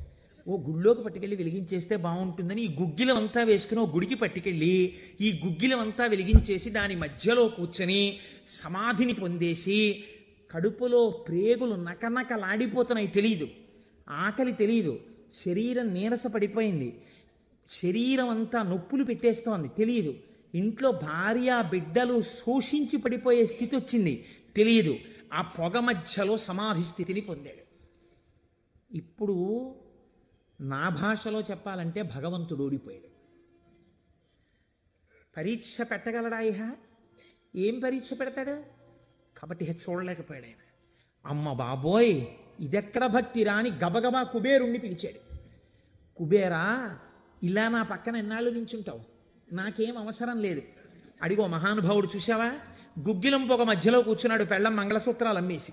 వెంటనే వెళ్ళి ఆయన ఇంటిని బ్రహ్మాండమైనటువంటి అంతఃపురంగా మార్చేయి, భార్యకి బిడ్డలకి భూమండలంలో లేనంత ఐశ్వర్యాన్ని ఇచ్చేయి, ముందు ఉత్తరక్షణం వాళ్ళకి షడ్రసోపేతమైన భోజనం పెట్టు అనేటప్పటికి వాళ్ళ ఇల్లు మారిపోయింది, షడ్రసోపేతమైన భోజనం వచ్చింది. అయ్యో భర్త గారు ఎక్కడికి వెళ్ళారో అనుకుంటోంది ఆవిడ. అశరీరవాణి వినపడింది. అమ్మా, నీ భర్త భక్తి ముందు లొంగిపోయాడమ్మా, శంకరుడు మహదైశ్వర్యం ఇచ్చేశాడు నీకు. ఆయనో అన్నం తిందామన్న ఆలోచన లేదు, ఆ గుగ్గిలం పొగలో కూర్చునున్నాడు. ఇలాగా కూర్చునుంటే ఇప్పుడు ఎవరు మాట్లాడాలి? ఒరే నాన్న అన్నం తినరా అని. అమ్మా నాన్నగారు కోరుకున్న కోరికోటి ఉంది, నువ్వు ఎలా అయినా డాక్టర్ అయిపో, ఇంజక్షన్ చేసేశారు ఆ పిల్లకి. 3 ఏళ్ళు అయిపోయినా, 4 ఏళ్ళు అయిపోయినా, 21 ఏళ్ళు వచ్చేసినా, ఇప్పుడు నేను ఎంబీబీఎస్ చదివితే రేపు పెళ్లి కొడుకు దొరుకుతాడా అని కూడా చూసుకోకుండా తల్లిదండ్రుల కోరిక తీర్చడం కోసమని వ్యగ్రతతో చదివేసిన పిల్లలా ఇప్పుడు ఆ తల్లిదండ్రులే వచ్చి చూసే అన్నం తినవే, అలా చదవకే ఆరోగ్యం పాడైపోతుంది అన్నట్టు ఎవడు పరీక్ష పెట్టాడో వాడే దిగొచ్చి ఎవడు ఆ త్రయంబకం నిజంగా సువాసనలు వచ్చి ఆనాడు మార్కండేయుడు బాహ్య స్మృతిని పొందాడు, ఈయన పొందలేదు, పొందకుండా కూర్చున్నాడు. ఇప్పుడు ఆ పరబ్రహ్మం ముట్టుకోవలసి వచ్చింది. ముట్టుకుని కదిపాడు. ఓయ్ కలయా కలయా అని పిలిచాడు. పిలిస్తే ఆయన గభాలన బాహ్య స్మృతిని పొంది అబ్బా శంకరుడు వచ్చేసాడన్నాడు. నిజంగా కనపడితే ఇలా అరుపులు కేకలు ఉండవు. కన్నులంబట నీరు కారిపోతూ ఆ స్వామి పాదాల మీద పడిపోయి ఏ సుగంధిం పుష్టివర్ధనం అన్నాడో ఆ సువాసన పీలుస్తూ అలా పడిపోయి ఉండిపోయాడు. శంకరుడు భుజాలు పట్టుకుని లేపి, ఒరే నాన్న నువ్వు ఇంటికి వెళ్ళింత అన్నం తినరా, నా కడుపు నిండుతుంది, తొందరగా బయలుదేరరా నాయన, ఇక్కడ ఎన్ని నైవేద్యాలు పెట్టినా నాకు వంట పట్టట్లేదురా, నువ్వు ఇలా పడిపోతే తొందరగా వెళ్ళరా బాబు, నీకు ఎక్కడ లేని ఐశ్వర్యం ఇచ్చేశాను, కావలసినంత గుగ్గిలం వేసే, ముందు వెళ్ళి అన్నం తినన్నాడు. అప్పుడు ఆయన ఇంటికి వెళ్ళాడు. ఇంటికెళ్ళి షడ్రసోపేతమైనటువంటి భోజనాన్ని నాయనార్ స్వీకరించాడు. దీన్ని గుగ్గిల నాయనార్ అంటారు పెరియ పురాణంలో. ఎందుకంటే శివపురాణం చెప్పుకుంటూ నాయనార్ల చరిత్రని అనుసంధానం చేసి ఉత్తరాయణ పుణ్యకాలంలో నాయనార్ల గురించి వింటే పార్వతీ సహితుడైనటువంటి ఆ పరమశివుడు పొంగిపోయి పరవశించిపోతాడు. అందుకే లౌకికమైన ఉదాహరణలు మానేసి అవసరమైన చోట నాయనార్ల చరిత్రలే కలిపేద్దాం. ఇలా 63 మంది నాయనార్ల గురించి నేను చెప్పగలిగితే నా జన్మధన్యం అయిపోతుంది అని ఒక నాయనార్ని కలిపానివాడు. కనుక ఒకనాడు ఒక విచిత్రం జరిగింది. భక్తి అంటే ఎంత చిత్రంగా ఉంటుందో చూడండి. ఈ గుగ్గిల నాయనార్ జీవితంలోనే ఆ పక్కనే ఉన్నటువంటి రాజ్యంలో ఒక శివలింగం ఒకటి ఉంది. ఆ శివలింగం మొన్నను మేము కంచి వెళ్ళాం. ఆ కంచి వెళ్ళినప్పుడు శివలింగం ఇలా ఉంటుంది, గొట్టంలాగా కింద వెడల్పుగా ఉంటుంది, పైకి వెళ్ళే కొద్దీ సన్నగా ఉంటుంది. అటువంటి శివలింగం ఒకటి బాగా ఎత్తుగా ఉన్నటువంటి పీఠం మీద ఉంది. ఒక చిన్న పిల్ల ఆ శివలింగం దగ్గరికి వెళ్ళింది. అరమరిక తెలియని పిల్ల. ఆ పిల్ల వెళ్ళి చేతిలో ఒక తుమ్మి పువ్వు పట్టుకుని వెయ్యాలనుకుంది. ఆ పీఠం పట్టుకుంది, ఎగిరింది, ఎక్కింది, అందలేదు. ఆ పిల్ల ఏడుపు మొదలెట్టింది. ఏడుపు మొదలెట్టి శివా శివా నువ్వు నాకు అందట్లేదు, పువ్వు ఎలా వేయనంది. శంకరుడు ఆ భక్తికి పరవశించిపోయాడు. ఇది భగవంతుడు దేనికి కట్టుబడతాడు? ఆ భక్తికి కట్టుబడతాడు. వెంటనే ఇలా ఉన్న శివలింగం ఇలా వంగిపోతే ఆ పిల్లకేం తెలుసు శివలింగం వంగిపోయింది నా కోసం? అది చిన్నపిల్ల పొంగిపోయి తప్పట్లు కొట్టేసి కాసేపు ఆడేసి 2 పువ్వులు వేసేసి వెళ్ళిపోయింది ఆ పిల్ల. మరునాడు యథాలాపంగా అనేక శివలింగాలు ఉంటుంటాయి కదా గుళ్ళో. ఈ శివలింగం వంగడంలో లోపలున్న శివలింగం కూడా వంగిపోయింది. అర్చక స్వామి చూసి భయపడిపోయాడు. ఇదేమిటి శివలింగం ఇలా వంగిపోయిందని మహారాజుకు తెలిసింది. ఇది ఏదో అరిష్టం జరుగుతుంది, శివలింగం వంగింది ఏమిటని భయపడ్డారు. ఈ శివలింగానికి వంపు దిద్దిలా పైకి తీయాలి. వాళ్ళకి ఉన్న తెలివితేటలు ఏమిటంటే ఈ వంగిపోయినటువంటి శివలింగానికి పెద్ద పెద్ద ఇనప గొలుసులేసి ఏనుగులకు కట్టి లాగించారు. ఇన్ని ఏనుగులు, ఇనపగులు, ఇవన్నీ నేను పుక్కిట పురాణాలు నా సొంతంగా చెప్తున్నాను అనుకుంటున్నారా? ఈ దేవాలయాలు ఉన్నాయి ఇప్పటికీ. నా జీవితంలో ఈశ్వరుడు అనుగ్రహిస్తే ఎప్పటికైనా ఈ 63 నాయనార్ల శివాలయాలు దర్శనం చేయాలని నా కోరిక. ఈ వంగిపోయిన శివలింగాన్ని ఇనప గొలుసులో పెట్టి ఏనుగులు లాగుతుంటే గొలుసులు తెగిపోయాయి. శివలింగం వంపు దిద్దబడలేదు. ఇది ఎవరో గుగ్గిల నాయనారికి చెప్పారు. శివలింగం వంగిందిట, ఇనప గొలుసులేసి లాగుతున్నారట, లాగుతుంటే గొలుసులు తెగిపోతున్నాయిట. ఆయన ఎంత బాధపడిపోయి కింద పడి ఏడిచి దొల్లేశాడు. శంకరా మీ కంఠానికి ఇనప గొలుసులేసి ఏనుగులతో లాగారా, ఎంత ఒరిసిపోయిందో ఆ కంఠం అని. అంతే విన్న చోటు నుంచే పరిగెత్తి పారిపోయాడు పక్క రాజ్యానికి.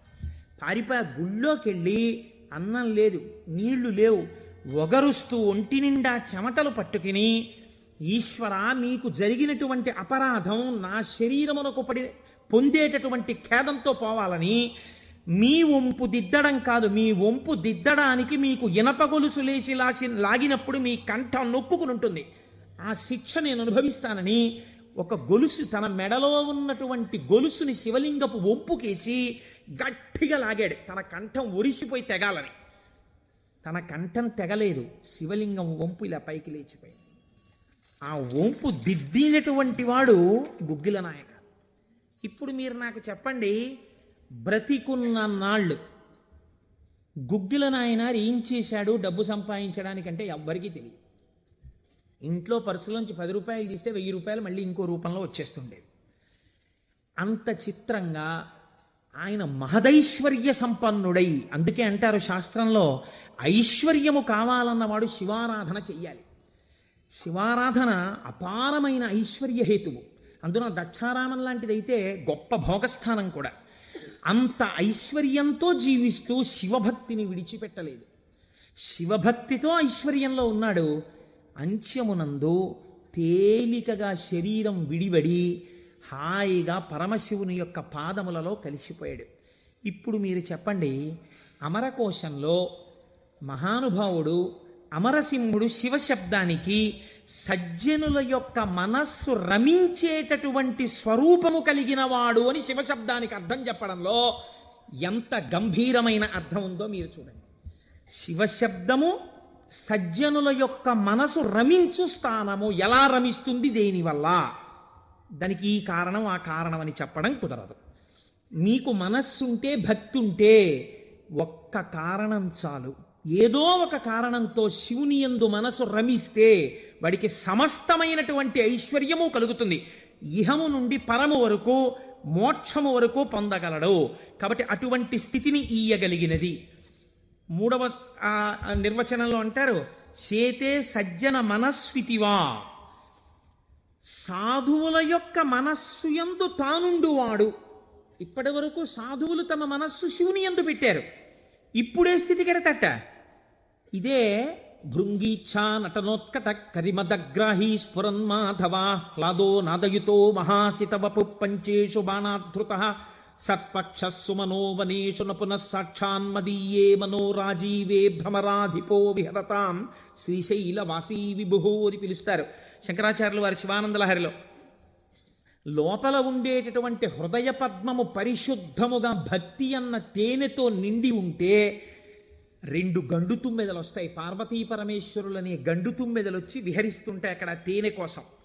ఇప్పుడు ఎవరి మనస్సు నిరంతరము శివనామము పట్టుకుని రమించిపోతోందో, ఎవరు శృతి ప్రమాణము చేత పరవశించిపోతున్నారో అటువంటి వారి మనస్సు యందు పరమశివుడే వెళ్ళి చేరి ఉంటాడు. అంటే ఆయనే శివుడైపోయి ఉంటాడు. ఇది నోటితో చెప్తే చాలామంది అందుకుని ఉంటారు, కానీ నేను దీనికి కూడా ఒక ఉదాహరణ ఇచ్చే ప్రయత్నం చేస్తాను. చంద్రశేఖర పరమాచార్య స్వామి వారికి నడిచే దేవుడు అని పేరు. మహానుభావుడు, ప్రాతస్మరణీయులు. మొన్నట్నే మేము కంచి కామకోటి పీఠానికి వెళ్ళి స్వామివారి బృందావనం దగ్గర ప్రణిపాతం చేసి వచ్చాం. ఆ సమాధి అన్నమాట వాడరు పెద్దలు సన్యసించినటువంటి వారిని సమాధి చేసిన చోట పైన తులసి కోట పెడితే బృందావని మీద పిలవాలి. ఇది బృందావనం అండి, చంద్రశేఖర పరమాచార్య స్వామి వారి బృందావనం అనాలి. అలా కాకుండా సమాధి మీద శివలింగం ఉంటే బృందావనం అనకూడదు, అధిష్టానము అనాలి. ఇది రమణ మహర్షి యొక్క అధిష్టానం అండి అనాలి. రమణాశ్రమంలోకి వెళ్ళారనుకోండి, మీరు ఇది రమణ మహర్షి సమాధనో రమణ మహర్షి బృందావనమనో మీరు ఉచ్చరిస్తే మీ యందు దోషం పడుతుంది. అలా అనకూడదు. ఇది రమణుల అధిష్టానము అని పిలవాలి. ఎందుకంటే దాని మీద శివలింగం ఉంటుంది కనుక. అటువంటి బృందావనం చంద్రశేఖర పరమాచార్య స్వామి వారి బృందావనం దగ్గర మేము మొన్న ప్రణిపాతం చేసి వచ్చే అదృష్టాన్ని పరమాచార్య స్వామి మాకు అనుగ్రహించారు. పరమాచార్య స్వామి ఒక మాట చెప్పుకుంటూ ఉండేవారు.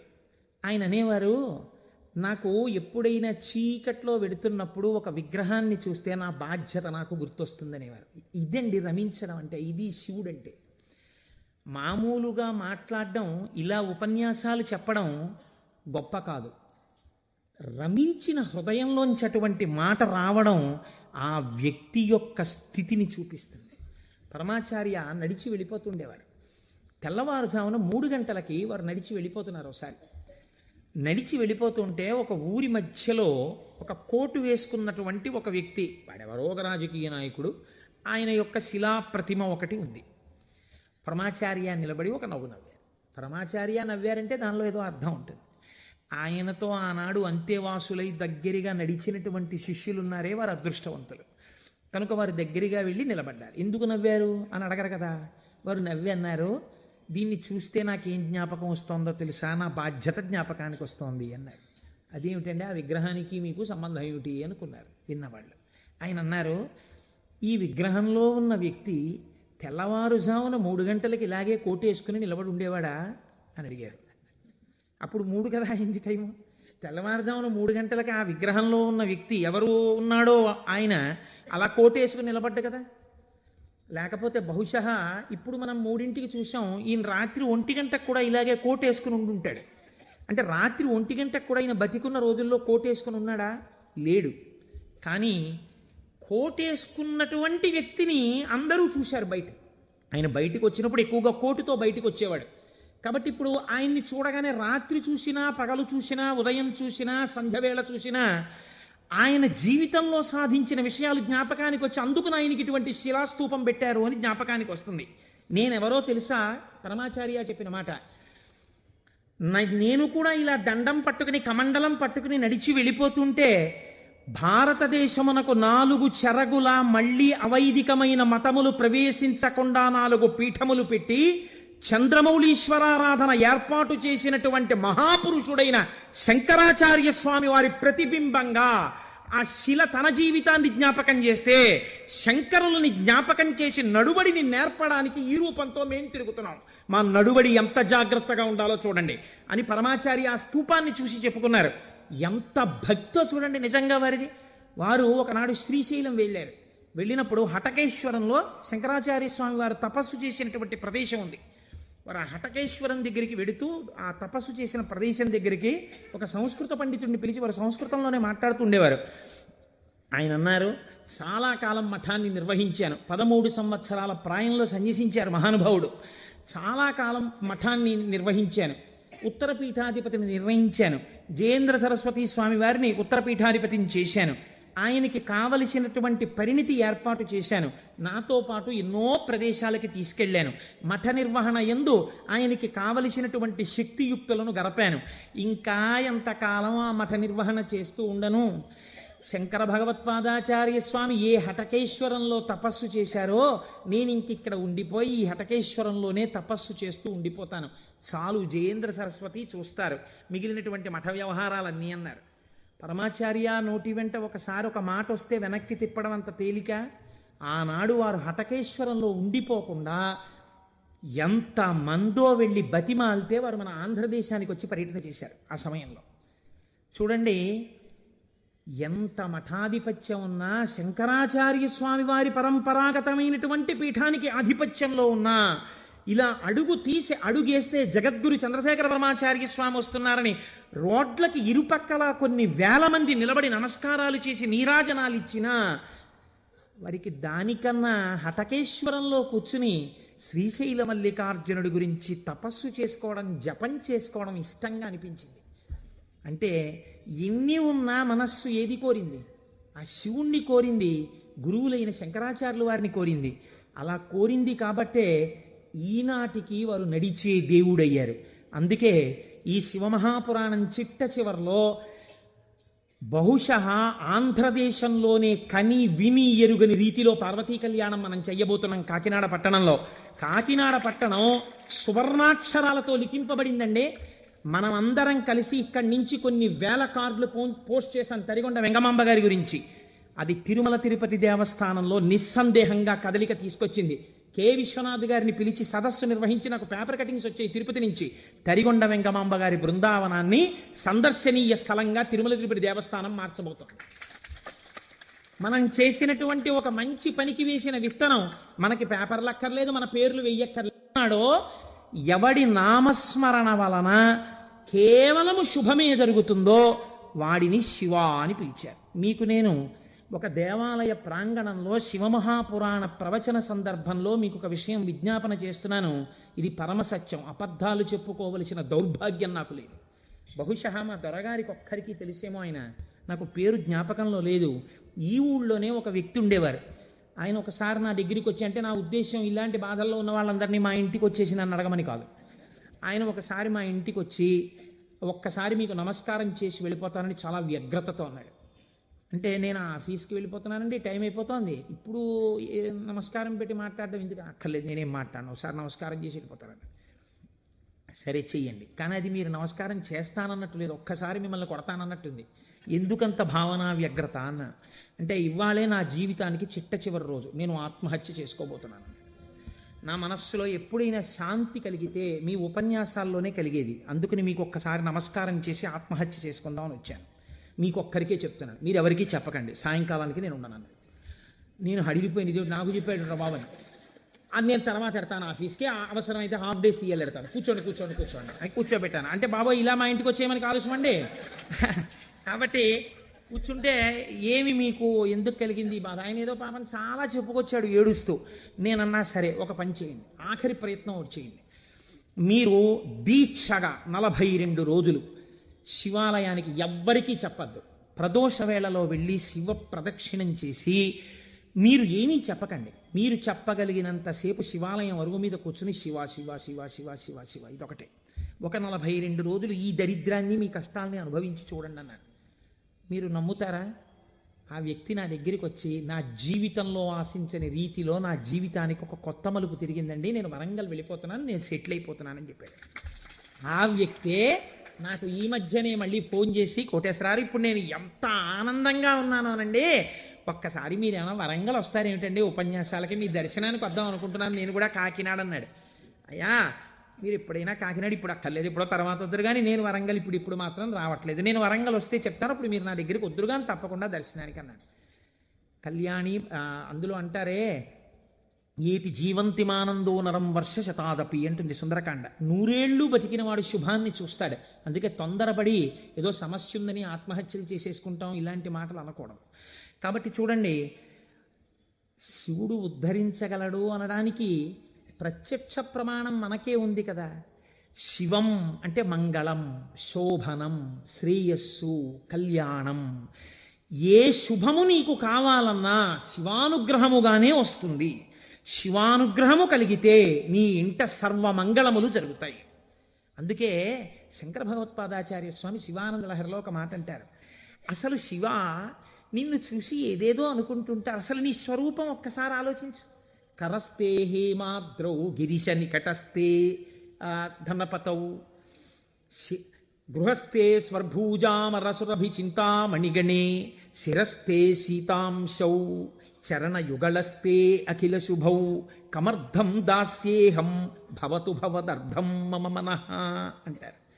శంకర నాకు శుభం ఈయన అడగడానికి నీకు నేనేమి ఇచ్చివను?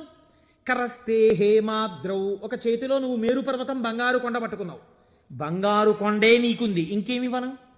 గిరిశ నికటస్తే ధనపతౌ, గిరిశ ఓ శంకర నీ పక్కన నవనిధులకు అధిపతి అయిన కుబేరుడు ఇలా నిలబడ్డాడు. నువ్వు ఎప్పుడు కుబేరా కొంచెం ఏమైనా 2 రూపాయలనేటి అనలేదు. ఆయనే ఎప్పుడు ఏమైనా అడుగుతావేమోనని ఇలా నిలబడ్డా, ఆయన కోరిక తీరలేదు. గిరిశ నికటస్తే ధనపతౌ, కుబేరుడు నీ పక్కన ఉన్నాడు. గృహస్థే స్వర్భూజామరసురభి చింతామణిగణే, నీ ఇంట కల్పవృక్షాలు, కామధేనువులు, చింతామణులు రాసులు పోసి ఉన్నాయి. ఎన్ని కామధేనువులు, ఎన్ని కల్పవృక్షాలో, చింతామణులతో గోడలు కట్టారు నీ ఇంట్లో. పోన్లేవయ్యా ఇవన్నీ ఉన్నాయి, కానీ నీకేదో మోక్షం ఇస్తాను, నీకేమైనా అనారోగ్యం వస్తే తగ్గిస్తానడానికి నీ యొక్క శిరస్సు మీద సీతాంశు చంద్రబింబం ఉంది, చంద్రరేఖ ఉంది, కాబట్టి మోక్షం ఇచ్చే అధికారం నీకుంది. ఇంక నీకు నేనేమివ్వను? నాది నాది అన్నది ఒక్కటి ఉంది నా దగ్గర, నీది కాదని నా దగ్గర ఉన్నది అన్నది ఏమిటో తెలుసా? కమర్థం దాస్యేహం భవతు భవదర్థం మమ మనః. నాది అని అస్తమానం నన్ను బంధనంలో పడేసే ఈ మనస్సు నీకు ఇచ్చేస్తా, బుచ్చేసుకో. ఏదో రకంగా ఆయన పాదాల దగ్గర చేరడానికి శంకరాచార్యులు వారు మన కోసం చేసినటువంటి శ్లోకం కమర్థం దాస్యేహం భవతు భవదర్థం మమ మనః. మమ అన్న చోట నేను అన్న శబ్దం శంకరాచార్యుల వారి కోసం అండి, ఆయన అపరశంకరుడు, మన కోసం. ఇది జగద్గురువుల యొక్క కారుణ్యం. కనుక అటువంటి శంకరుడికి మీరేమి ఇవ్వాలి? మీరేమి ఇవ్వక్కర్లేదు, కానీ మీరు ఇలా నమస్కరిస్తే చాలు, ఒక్కసారి శివ అంటే చాలు, ఆయన పొంగిపోతాడు. అందుకు కదా మనం ప్రదోష వేళలో ఉపన్యాసం మొదలుపెట్టే ముందు శివాష్టోత్తర శతనామ స్తోత్రాన్ని ఒక్కసారి అనుసంధానం చెయ్యాలి అని మనం అనుకుంటున్నాం. మీరు చూడండి, నేను ఇక్కడ మీకు ఒక గంభీరమైనటువంటి విషయాన్ని వాళ్ళ ప్రస్తావన చెయ్యాలి అని అనుకుంటున్నాను. ఆనందం వస్తే కళ్ళజోడు తీసేస్తూ ఉండడం, మళ్ళీ పెట్టుకు చూసుకుంటూ ఉండడం. బాగుందండి మీరు చెప్పింది. శంకరుడు అంతటి గొప్పవాడే, ఇంతవరకు బాగుంది. కానీ ఇలా ఆయన ఎప్పుడూ మా కంటితో మేము చూడని రూపంలో ఉండడమేనా, లేకపోతే మాకు ఇంతకన్నా ఏమైనా గొప్ప ఒక ఉపకారం చేశారా? కళ్యాణం, భద్రం, శ్రేయం, శోభనం, శుభం, వీటన్నింటికీ అర్థం కేవలం శుభాలు చేసుకోవడం, పెళ్ళిళ్ళు చేసుకోవడం, బూరులు తింటూ ఉండడం, గారులు తింటూ ఉండడం, ఇవేనా? ఇంకేమైనా చెప్పారా శంకరుడు? ఇవే నా అర్థం, నేను ఇవే మీకు చేసి పెడుతూ ఉంటానని ఏమైనా అన్నారా? దీన్ని మీరు చాలా జాగ్రత్తగా గంభీరంగా పట్టుకోవాలి. మీరు ఇది పట్టుకునే ప్రయత్నం చేస్తే శివపురాణం విషయంలో మీకు ఒక గొప్ప అవగాహన ఏర్పడిపోతుంది. కాబట్టి చెవులు రిక్కించి చాలా జాగ్రత్తగా వినే ప్రయత్నం చేయండి. కదిలినటువంటి శివుని యొక్క స్వరూపాన్నే నటరాజమూర్తి అని పిలుస్తాం. ఎదర వ్యాఖ్యానం పురాణంలో వస్తుంది, అప్పుడు నేను నటరాజ తత్వం గురించి, చిదంబరం గురించి చెప్తాను. అప్పుడు విందురు కానీ ఇప్పటికొకటి తెలుసుకోండి. తనలో తాను రమించిపోతున్నటువంటి శివుడు అలలు లేని సరస్సు. కాబట్టి తనలో తాను రమిస్తుంటాడు, కదలిక ఉండదు. ఇప్పుడు అదే శివుడు సృష్టికర్త, స్థితికర్త, ప్రళయకర్తగా ఉన్నాడు అనుకోండి, కదులుతూ ఉంటాడు. ఈ కదిలినప్పుడు నటరాజు నాట్యం చేస్తుంటాడు. నటరాజు సృష్టి స్థితి ప్రళయకర్త అయి నటిస్తున్నప్పుడు పక్కన దగ్గరగా ఎవరైనా నిలబడతారా? నిలబడి అలా చూస్తూ సంతోషపడిపోయే వాళ్ళు ఎవరైనా ఉన్నారా నటరాజుని? శ్రీ మహావిష్ణువు అంతటి వారు అసుర సంధ్య వేళలో మధ్యలో వాయిస్తూ ఉంటారు, శంకరుడు నాట్యం చేస్తుంటే. కాబట్టి ఉట్టిన ఏమీ చేయకుండా స్పెక్టేటర్స్ పాస్ అని చెప్పి ఏమైనా ఇస్తారా? రేపాక సుబ్బారావు సూర్యకళామందిరానికి ఇచ్చినట్టు ఇస్తే వెళ్ళి కూర్చున్న పాస్ పట్టుకుని మొదటి వరుసలో చాలా దగ్గరగా ఉట్టిన ఏ సహాయం చేయకుండా ఇలా చేతులు కట్టుకుని అబ్బా చాలా బాగా చేస్తున్నారండి అని ఇలా సంతోషంగా చూసేవాళ్ళు కూడా ఎవరైనా ఉంటారా సభలో? అంటే శాస్త్రం అంది ఇద్దరున్నారు, ఇద్దరే చూస్తారు. అలాగా మిగిలిన వాళ్ళందరూ నటరాజ తాండవమునందు సహాయం చేస్తుంటారు. ఆ ఇద్దరెవరో తెలుసా? ఒకరు వ్యాఘ్రపాదుడు, ఒకరు పతంజలి. వీళ్ళిద్దరే చూస్తూ ఉంటారు. వ్యాఘ్రపాదుడి యొక్క శరీర అధోభాగం పులిగా ఉంటుంది, పతంజలి యొక్క శరీర అధోభాగం పావుగా ఉంటుంది. పతంజలి ఆదిశేషుని యొక్క అంశ. ఈ పతంజలి వ్యాకరణానికి మహాభాష్యం చేశారు. ఈ పతంజలి 1000 నాలుకలతో సమాధానం చెప్పేవారు. ఒకానొకసారి ఈ పతంజలి మహర్షి దగ్గరికి 1000 మంది శిష్యులు వచ్చి, అయ్యా మీ దగ్గర మేము వ్యాకరణం నేర్చుకోవాలనుకుంటున్నామని అడిగారు. పతంజలి మహర్షి అన్నారు, సరే మీకు 1000 మందికి నేను నేర్పుతాను ఏకకాలంలో. ఎవరు ఏ స్థాయిలో ఉన్నారో ఆ స్థాయిలో పాఠం చెప్పేస్తాను. మీకు ఉదాహరణకి వ్యాకరణం అంటే కొద్దిగా సంగీతంతో పోల్చండి. కొద్దిగా అమరిక కోసం సంగీతం నేర్పేటప్పుడు బాగా కీర్తనల్లోకి వచ్చేసిన వాళ్ళకి, ఇంకా సరిగమ పదనిసల్లో ఉన్న వాళ్ళకి, from the lowest string to the highest string కలిపి కూర్చోపెట్టి సంగీతం నేర్పడం కుదరదు. ఎందుకనంటే ఎవరికి వాళ్ళకే టైం ఉండాలి, వాళ్ళ స్థాయికి తగినట్టు వాళ్ళకి చెప్తూ ఉండాలి. వ్యాకరణ మహాభాష్యం చెప్పేటప్పుడు 1000 మంది 1000 రకాలైన ప్రశ్నలు వేస్తారు. 1000 మందికి ఒకేసారి జవాబు చెప్పాలి. కాబట్టి ఇప్పుడు తాను ఎలా చెప్పాలి? తాను ఆదిశేషుడు కనుక శేషాంశతో చెప్పాలి, 1000 నాలుకలతో చెప్తాను. కానీ 1000 నాలుకలతో చెప్పినప్పుడు ఒక ప్రమాదం ఉంది. శేషాంశతో ఉంటాను, దానిలో విషపు గాలి కూడా వస్తుంది. ఎదురుగుండా కూర్చున్నవాడు బూడిదైపోతాడు. కాబట్టి తెర అడ్డం కడతాను. ఇది చిదంబరంలో జరిగిందండి యథార్థంగా. నేను ఒక తెర అడ్డం కట్టి లోపల నేను కూర్చుంటాను, మీరు బయట కూర్చోండి. మీరు ప్రశ్నలు అడుగుతూ ఉండండి, నేను చెప్పేస్తుంటాను 1000 నాలుకలతో. ఒక్క నియమం, 1000 నాలుకలతో నేను కష్టపడి 1000 మంది శిష్యులకు సమాధానం చెప్పడానికి కూర్చుని ఉండగా ఎవడైనా సరే నేను పాఠం పూర్తయిందనే లోపల లేచి వెళ్ళిపోతే వాడు బ్రహ్మరాక్షసుడైపోతాడని చెప్పి శాపం పెడుతున్నానన్నారు. 1000 మంది శిష్యులు కూర్చున్నారు. కొంతమందికి అసలు ప్రారంభంలోనే అనుమానాలు ఉంటాయి, అలాంటి వాళ్ళు కూడా ఉంటారు. ఇప్పుడు ఇది మోక్షద్వారం, ఇందులో దూరితే మోక్షం వస్తుంది అన్నాం అనుకోండి, ఇది ఎవరు పెట్టారండి అంటాడు. వెంటనే వాళ్ళు వచ్చారు. అసలు ముందు తెలుసుకోవడం కన్నా అనుమానాలు ఎక్కువ, అక్కడే పతనం ప్రారంభం. విన్నదాన్ని మననం చేసి దీన్ని మనం ఎంత అనుష్ఠానంలోకి తెద్దామని చూడకుండా మనం ఎన్ని అనుమానాలు ఇందులో తెచ్చేసుకుందాం అనేటప్పటికీ అవి ఎప్పటికీ ఆగవు, మీకు ఎప్పటికీ ఆగవు అనుమానాలు. ఇప్పుడు ఏమైపోయింది? ఇందులో ఒకటికి అనుమానం వచ్చింది. ఏమిటో వెళ్ళిపోతే బ్రహ్మరాక్షసుడు అంటున్నాడు, ఈ మాట వినగానే అసలు నాకు తోచడం మానేసింది. అసలు ఈయన మొదలెట్టే లోపలే కాసేపు బయటికి వెళ్ళి తిరిగి వస్తే మనశ్శాంతిగా ఉంటుంది, పాఠం మొదలెట్టే లోపల వచ్చేద్దామని ముందే వెళ్ళిపోయాడు ఆయన. పాఠం మొదలెట్టేటప్పటికి వద్దాం కాస్త మనశ్శాంతి వస్తుంది, లేకపోతే ఈయన ఏమిటో లోపల నేను 1000 నాలుకలు అంటున్నాడు, తెరెత్తకూడదు అంటున్నాడు, ఓరు నాయనో ఇదంతా ఏ గొడవగా ఉంటుందో, వెళ్ళిపోతే బ్రహ్మరాక్షసుడు అంటాడు, ముందే కాస్త తిరిగి వస్తే, అలా తిరిగి వచ్చేస్తే కాస్త మనశ్శాంతిగా ఉంటుంది, అప్పుడు వచ్చి కూర్చుందాం పాఠానికని ముందే వెళ్ళిపోయాడు. అంటే ఎలా ఉంటారో చూడండి లోకం. ఇప్పుడు పతంజలి వ్యాఖ్యానం మొదలుపెట్టారు, 1000 నాలుకలతో చెప్పేస్తున్నారు ఆయన పాఠం. ఒక ఆయనకి అనుమానం వచ్చింది, ఏమిట్రా 1000 మంది అడుగుతున్నాం, 1000 మందికి చెప్పేస్తున్నాడు సమాధానాలు, ఎలా చెప్తున్నాడు రా ఈయన, తెరడ్డం కట్టాడు, నేను చెప్తాను లేండి అన్నాడు, నిజంగా అసలు ఎలా చెప్పగలుగుతున్నాడో ఒక్కసారి చూద్దామని. చూడండి, సేవ చేస్తున్నారు పరమాత్మకి అని తెరడ్డం పెడితే ముందు వరుసలో కూర్చున్నవాడు తెరెత్తి చూస్తుంటాడు, ఎంత తప్పది అంటే అది కూడా భక్తి. కాబట్టి అలా ఆ పతంజలి అటు కూర్చుని ఉండగా ఒక శిష్యుడు ఏం చేశాడంటే మెల్లిగా తెరెత్తాడు, తెరెత్తి చూశాడు. చూసేటప్పటికి విషపు గాలి వాడు ఒక్కడి మీదకే పెడుతుందా, ఈ 999 మంది బూడిదైపోయారు. అట్నుంచి ప్రశ్న ఆగిపోయింది. ఆగిపోగానే పతంజలికి అనుమానం వచ్చింది, ఏదో జరిగిందని ఆయన పాఠం ఆపి లేపి తెర తీసి చూశారు, బూడిద రాసులు ఉన్నాయి. అరేరే చచ్చిపోయారా 1000 మంది అనుకున్నారు. ఇంతలో పాఠం వినడానికి కొంచెం మనశ్శాంతితో వద్దామన్నవాడు వచ్చాడు. నువ్వు ఎక్కడికి వెళ్ళావురా అని అడిగారు ఆయన. అది నేను చెప్తాను కానీ వీళ్ళు ఏంటంటే 999 బూడిద కుప్పలు ఏమిటండి అన్నాడు వాడు. వాడు బుర్ర మరీ పాడైపోయాడు. ఆయన అన్నారు, కంగారు పడకు, నేను ముందే చెప్పాను కదా తెరెత్తద్దని, ఎవడో ఎత్తాడు, బూడిదైపోయారు. నువ్వు మాత్రం ఒక్క శిష్యుడు మిగిలావురా, మీకు 1000 మందికి పాఠం చెప్తానన్నాను, కనీసం ఒక్కడే మిగిలావు, నీకు చెప్తాను పాఠం అన్నారు. వాడు అడిగిపోయాడు, అయ్యి బాబోయ్ పాఠమే అని. ఇప్పుడు పతంజలి అన్నారు, నీకేం చెప్పను, కంగారు పడకు, నీకు నేను అనుగ్రహించేస్తున్నాను, నీకు వ్యాకరణం అంతా భాషించేసింది, నీకు వచ్చేసింది వ్యాకరణ భాష. వింధ్య పర్వత శిఖరాల దగ్గర నిలబడ్డాడు. వింధ్య పర్వతానికి కిందకి దక్షిణ దేశం, పైకి ఉత్తర దేశం. పూర్వం ఔత్తరాహులు అంటే ఉత్తర దేశంలో వాళ్ళు వ్యాకరణం నేర్చుకోవడానికి దక్షిణానికి చిదంబరం వెళ్ళేవారు, చిదంబరం నుంచి ఉత్తరం పాటలీపుత్రానికి వెడుతుండేవారు. అవంతి వెళ్ళడం కూడా ఉండేది ఉజ్జయిని. కాబట్టి ఆయన అక్కడ కూర్చుని పోయారు, పెద్ద రావి చెట్టు ఎక్కి కూర్చున్నాడు. బ్రహ్మరాక్షసుడు కదా, బాగా వ్యాకరణం వచ్చింది, అందుకని ఇటుగా వస్తున్న వాళ్ళని ఆపేవాడు. ఆ రోజుల్లో వ్యాకరణం నేర్చుకోవాలి అంటే, ఆ రోజుల్లో ఏంటి యథార్థం అంతే, వ్యాకరణం నేర్చుకోవాలి అన్నా, వేదం నేర్చుకోవాలి అన్నా ఉపనయనం చేసుకోవాలి. ఉపనయనం చేసుకుని గాయత్రీమాత యొక్క అనుగ్రహాన్ని పొందితే తప్ప వేదం చదవడానికి కానీ వ్యాకరణం చదువుకోవడానికి కానీ అర్హత ఇచ్చేవారు కాదు.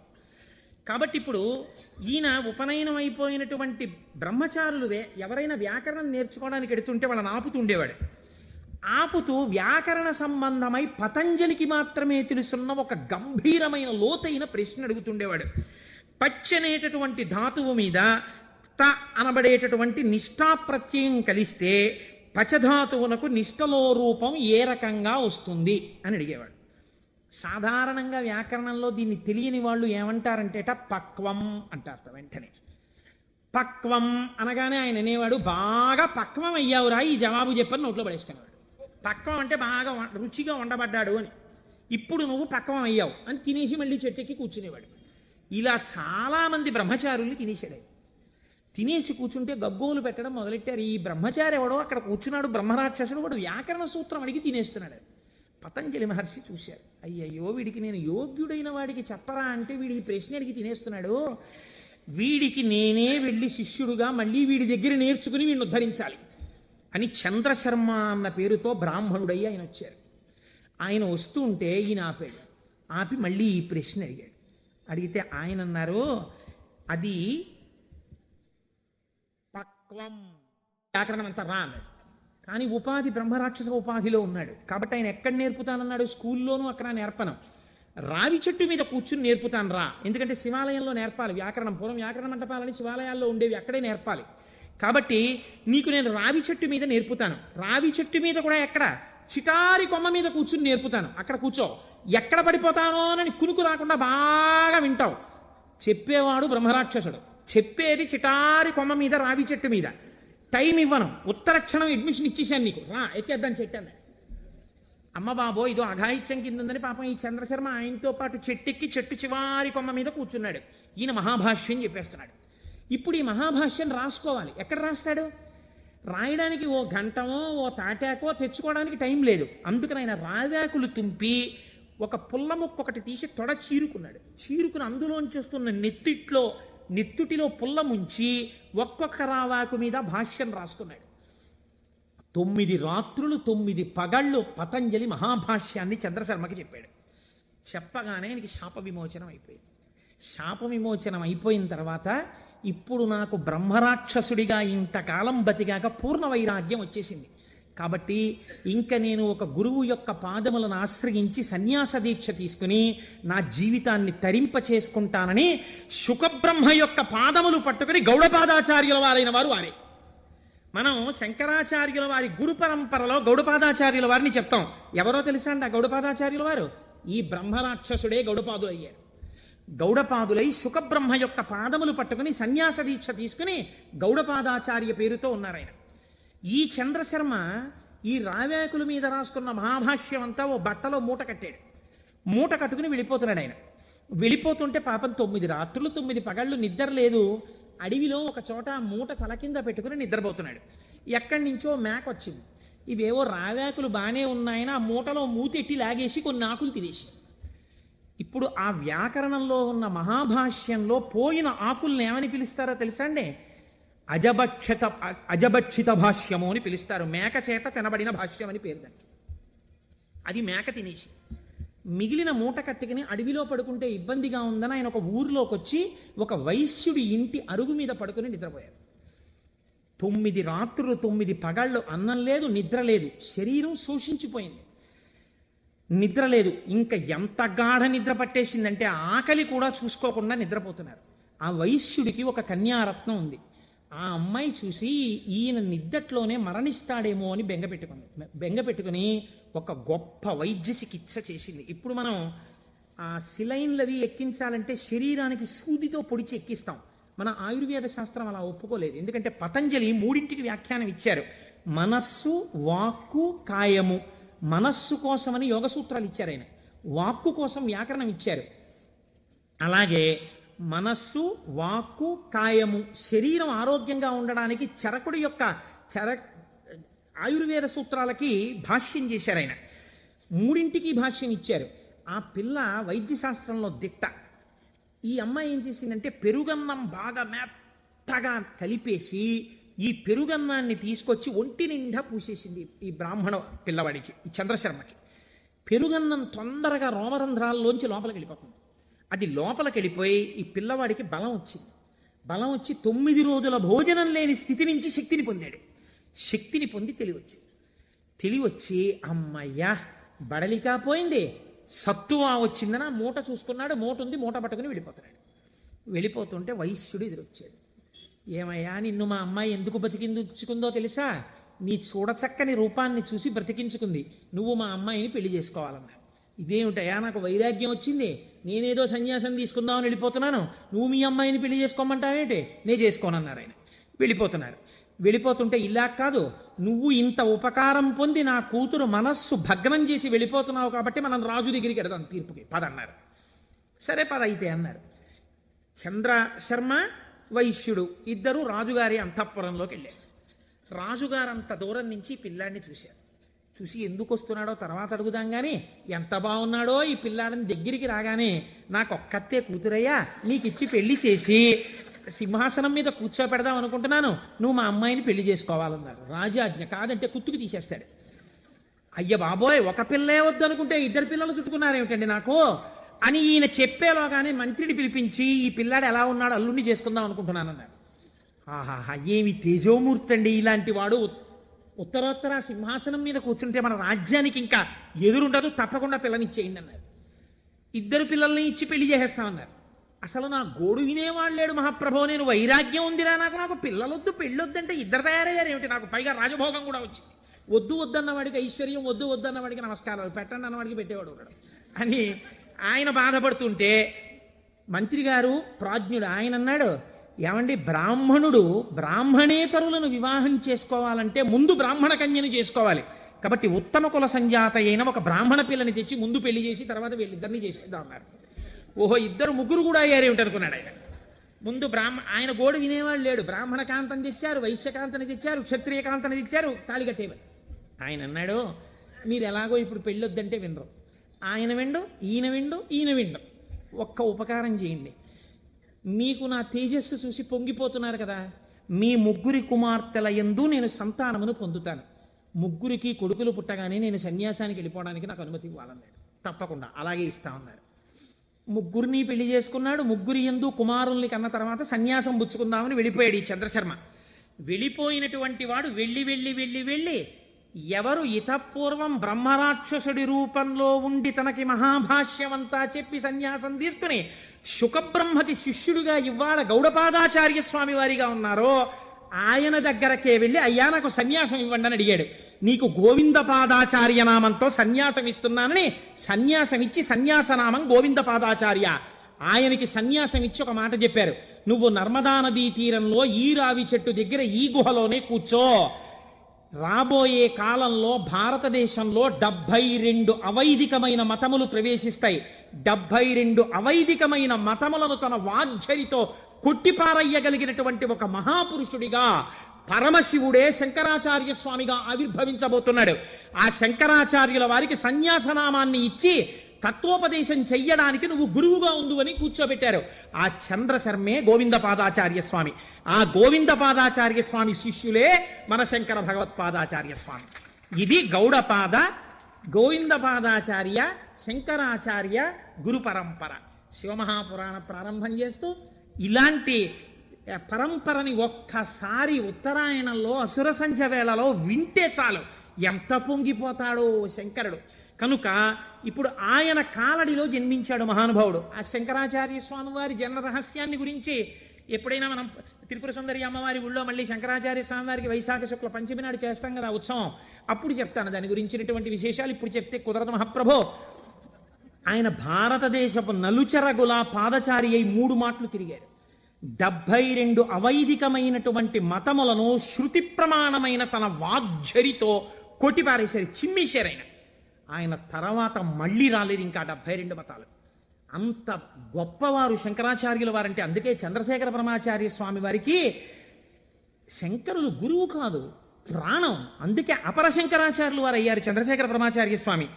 అటువంటి మహాపురుషుడై దిగ్విజయయాత్ర చేసి శృతి ప్రమాణమైన అద్వైత సిద్ధాంతాన్ని ఆవిష్కరించి మనందరినీ ఉద్ధరించినటువంటి వారిగా శంకరులు వచ్చారు.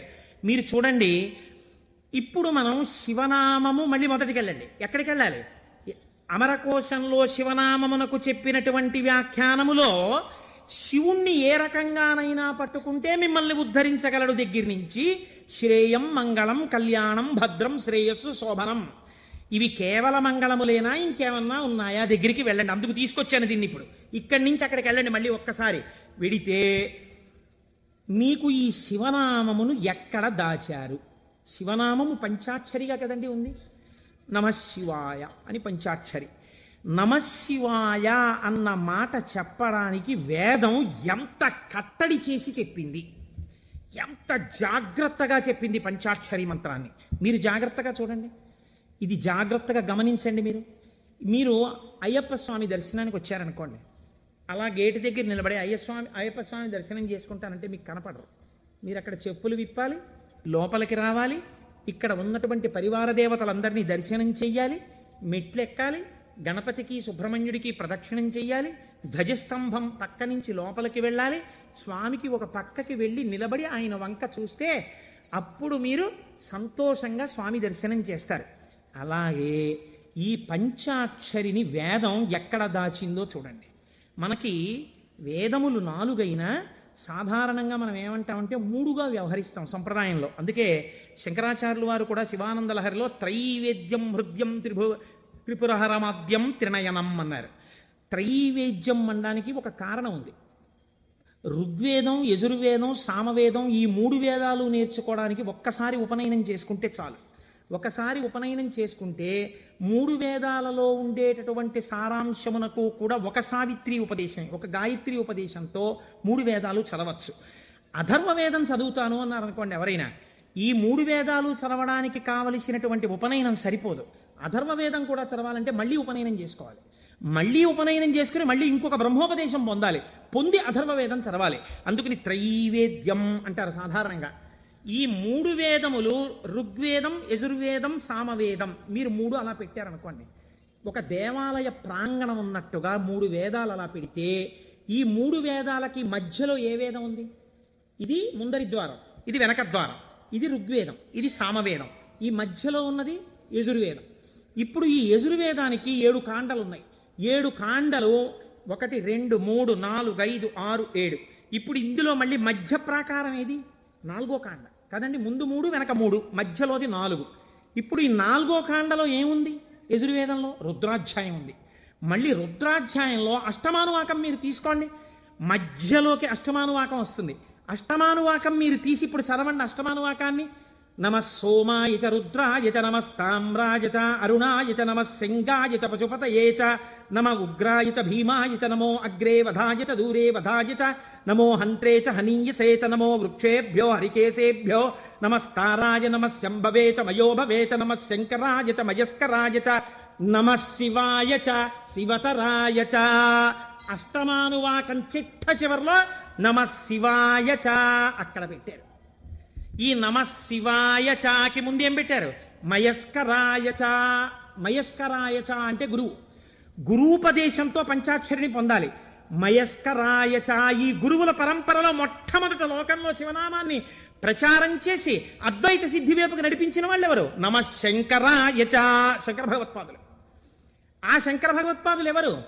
శంకరుడే. ఎలా చెప్పగలరు? రుద్రాధ్యాయంలోనే అభిషేక మంత్రాల్లోనే ఒక చోటు ఉంది, నమ కపర్దినేచ వ్యుక్తకేశాయచ అని. కపర్దినేచ అంటే పెద్ద జటాచూటం ఉన్నవాడు, వ్యుక్తకేశాయచ అంటే అసలు వెంట్రుకలు లేనివాడు, మొత్తం పూర్ణమండలం చేయించేసుకుని గుండు చేయించేసుకుని ఉన్నవాడు. అలా ఎలా కుదురుతుందండి? పక్కనే ఉన్న నామంలో పెద్ద జటాచూటమా, ఆ పక్కనే ఉన్న నామంలో ఒక్క వెంట్రుక కూడా లేనటువంటి గుండుతో ఉన్నవాడా? ఈ రెండు ఎలా సమన్వయం అవుతాయి అంటే పెద్దలన్నారు, నీ ఇష్టం వచ్చినట్టు చెప్పడానికి వీల్లేదయా, అలా వ్యుక్తకేశాయచ గుండుతో శివుడున్నాడని ఎక్కడైనా చెప్పారా అంటే వ్యాస భగవానుడు వాయుపురాణంలో చెప్పారు గుండుతో శివుడున్నాడు అని. గుండుతో శివుడు ఎక్కడున్నాడు? ఎందుకంటే దక్షిణామూర్తిగా కూడా జటాజూటంతో ఉంటారు, శివుడిగా జటాజూతంతో ఉంటారు. పూర్ణముండనంతో గుండు చేయించుకున్నటువంటి శివస్వరూపం లేదు. మరి వాయుపురాణం ఎలా చెప్పింది ఉన్నాడని అంటే, వాయుపురాణం ఒక విషయాన్ని వ్యాస భగవానుడు ప్రతిపాదన చేస్తూ చెప్పారు. చతుర్భిః సహ శిష్యైస్తు శంకరో అవతరిష్యతి. 4 శిష్యుల మధ్యలో కూర్చుని గుండుతో ఉండి మీద బట్ట కప్పుకున్న సన్యాసి రూపంలో ఎవరు కనపడుతున్నాడో ఆయనే పరమశివుడు అని చెప్పింది. ఇప్పుడు 4 శిష్యుల మధ్యలో కాషాయ బట్ట ఇలా గుండు మీద వేసుకుని చేతిలో వేదాలు పట్టుకుని ఇలా చిన్ముద్ర పట్టి కూర్చున్నది ఎవరు? ఎవరండి? శంకరాచార్య స్వామి. నమ కపర్దినేచ పరమశివుడు, వ్యుక్తకేశాయ చ శంకరాచార్యుల వారు. కాబట్టి ఇప్పుడు ఈ శంకరాచార్యుల వారు ఎవరు? పరమశివుడే. రుద్రాధ్యాయంలో రహస్యంగా చెప్పేసింది. ఎప్పుడో రాబోయేటటువంటి శంకరావతారాన్ని రుద్రాధ్యాయం చెప్పింది. ఆయన్ని మయస్కరాయచ.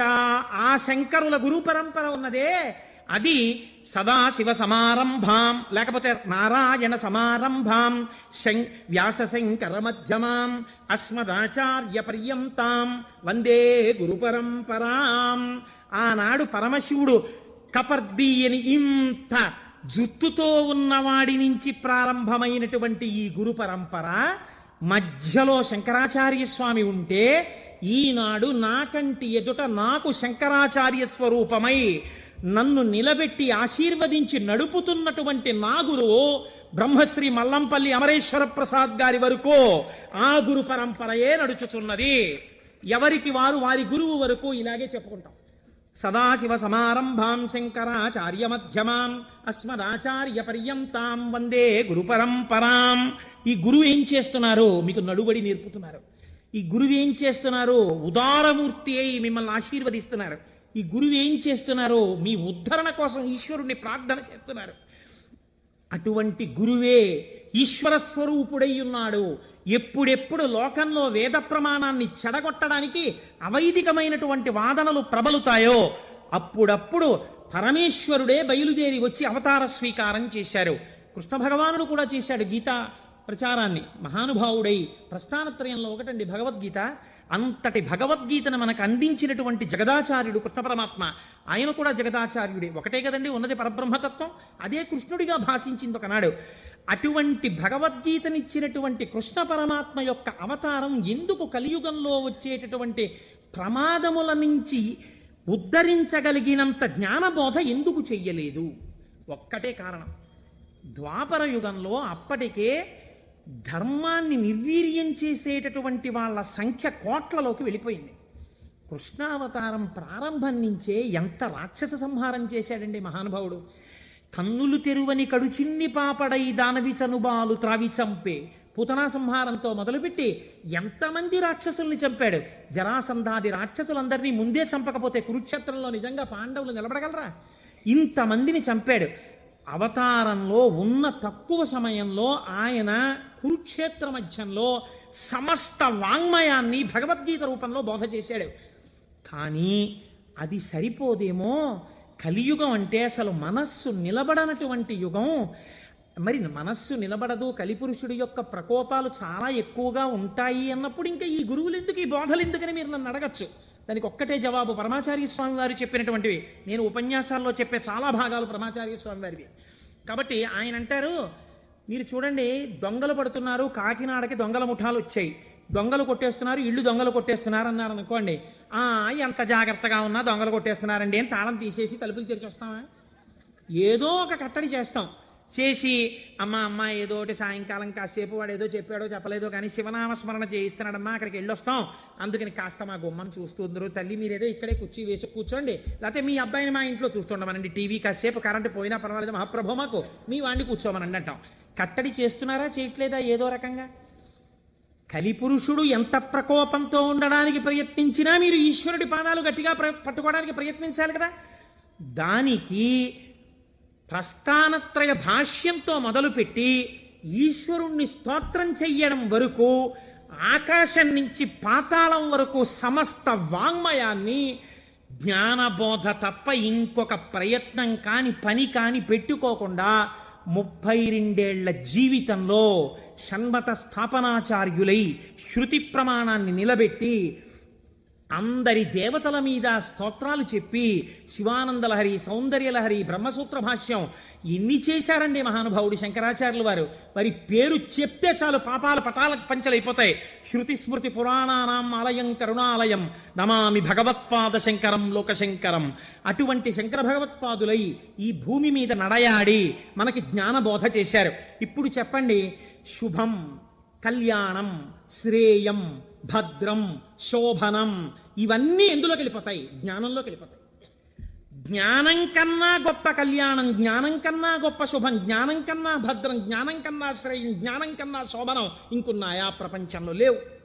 అటువంటి జ్ఞానమును మీకు అందించడానికి పరమేశ్వరుడే శంకరుడిగా ఈ భూమండలము మీద నడయాడినాడు కాదు. ఇప్పుడు కూడా శంకరుడు కరచరణాదులతో తిరుగుతున్నాడు. నాకు అలాగే తిరుగుతున్నాడు. నా కంటికి నేను ఆరాధించేటటువంటి పరమేశ్వరుడే కరచరణాదులతో తిరుగుతున్నాడు. నేను పట్టుకోవడానికి తన పాదములను అనుగ్రహిస్తున్నాడు. తన చేతిని నా మూర్ధన్య స్థానమునందుంచి ఆశీర్వచనం చేస్తున్నాడు. నాకు అనుమానం వస్తే రాత్రనక పగలనక నేను వెళ్ళి పరిగెత్తుకెళ్ళి కూర్చుని, గురువుగారు దీనికి ఎలా చెప్పాలండి అంటే, నాన్న నీకు ఫోన్ చేసి చెప్తాను, ఇప్పుడు టైం లేదని ఫోన్ చేసి, నాన్న నువ్వు అడిగిన శ్లోకానికి ఇది వ్యాఖ్యానం అని ఫోన్ చేసి చెప్పగలిగినటువంటి ఉదారుడై ఆ పరమశివుడు, ఆ శంకరుడు నాకు మల్లంపల్లి అమరేశ్వర ప్రసాద్గా నడయాడుతున్నారు. మీకు మీ గురువుగా నడయాడుతున్నారు. తిరుగుతున్నారా? తిరగట్లేదా? పరంపరగా నడయాడుచున్నారు. ఇది శివం, ఇది మంగళం, ఇది భద్రం, ఇది శ్రేయం, ఇది శోభనం. కాబట్టి మనం ఎవరికి నమస్కరిస్తాం? గురుర్ బ్రహ్మ, గురుర్ విష్ణు, గురుర్దేవో మహేశ్వర, గురు సాక్షాత్ పరబ్రహ్మ, తస్మై శ్రీ గురవే నమః. అటువంటి గురువు ఇప్పటికీ మీకు శుభములిచ్చేవాడై, శోభనములనిచ్చేవాడై, మంగళప్రదుడై ఉన్నాడు.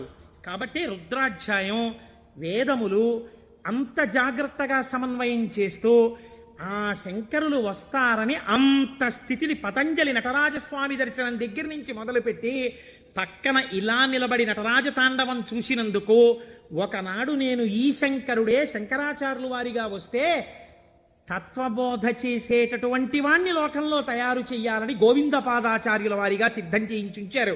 కాబట్టి మన ఆర్ష జాతి, మన సనాతన ధర్మము, మన పురాణములు ఎంత గొప్పవో, ఆ శివ అన్న మాట ఎంత గొప్పదో, ఆ శివం అన్న మాట ఎంత భద్రమో, ఎంత శ్రేయస్కరమో, దాని గురించి వింటే, దాని గురించి తలుచుకుంటే ఎంత పరవశమో. పవి పుష్పంబగు అగ్ని మంచగు నాకూపారం భూమిస్థలంబగు శత్రుండతిమిత్రుడవు విషము దివ్యాహారమౌ నెన్నగా అవనీమండలి లోపలం శివ శివేచ్ఛాభాషణోల్లాసకిన్ శివ నీ నామము సర్వవశ్యకరమౌ శ్రీకాళహస్తీశ్వర. శివ నీ నామం ఎప్పుడక్కర్లేదు, ఎప్పుడూ శివ శివేచ్ఛాభాషణోల్లాసకిన్ శివ నీ నామము సర్వవశ్యకరమౌ, ఎప్పుడూ నీ నామం అవసరమే అంటారు దూర్జటి కాళహస్తీశ్వర శతకంలో. అటువంటి శివనామం గురించి, ఆ శివనామము గురువై ఎలా నడుస్తున్నారో గురించి, ఆ శివనామము ఎటువంటి మంగళప్రదుడో గురించి, ఎంతగా భక్తులను ఆదుకునే స్వరూపమున్నవాడో గురించి ఇవాళ మొట్టమొదటి రోజున ఆవిష్కరించే ప్రయత్నం చేశాం. రేపటి రోజు నుంచి ఇలాగే మనం చక్కగా ప్రదోష వేళలో కలుసుకుని 6:30 అయ్యేటప్పటికి శివనామం చెప్పడం ప్రారంభం చేస్తే కాకినాడ పట్టణం ఆధ్యాత్మికతలో మరింత పైకెక్కుతుంది. నాదొక్కటే కోరిక. ఆనాడు మనం తరిగొండ వెంగమాంబ గారి గురించి ఉత్తరాలు రాశాం. నేను ఏడాది నుంచి చూస్తున్నాను వెంకటాచలంలో స్వామి పుష్కరిణి దగ్గర శంకరాచార్య స్వామి వారు 4 శిష్యులతో కలిసి ఉన్నారు. ఇవాళ ఎంత దౌర్భాగ్య స్థితితో తెలుసా అండి? ఎంతమంది ఆఫీసర్లు ఉన్నారో టీటీడీలో, ఎంతమంది బోర్డు మెంబర్స్ ఉన్నారో, ఎంతమంది ఆయన పేరు చెప్పుకుని బతుకుతున్నారో, ఎంతమంది దేవస్థానం డబ్బు తిని జీవితాలు గడుపుకుంటున్నారో. శంకరాచార్య స్వామి వారి పాదుకలకి ఉన్నటువంటి ఒక బొడిపె ఊడిపోయి ఏడాదైంది. ఆ బొడిపె కనీసం సరిదిద్దుతామన్న ఇంగితం ఇప్పటికి లేదు తిరుమల తిరుపతి దేవస్థానానికి. నాకు భయం లేదు, నేను సత్యం చెప్తున్నాను.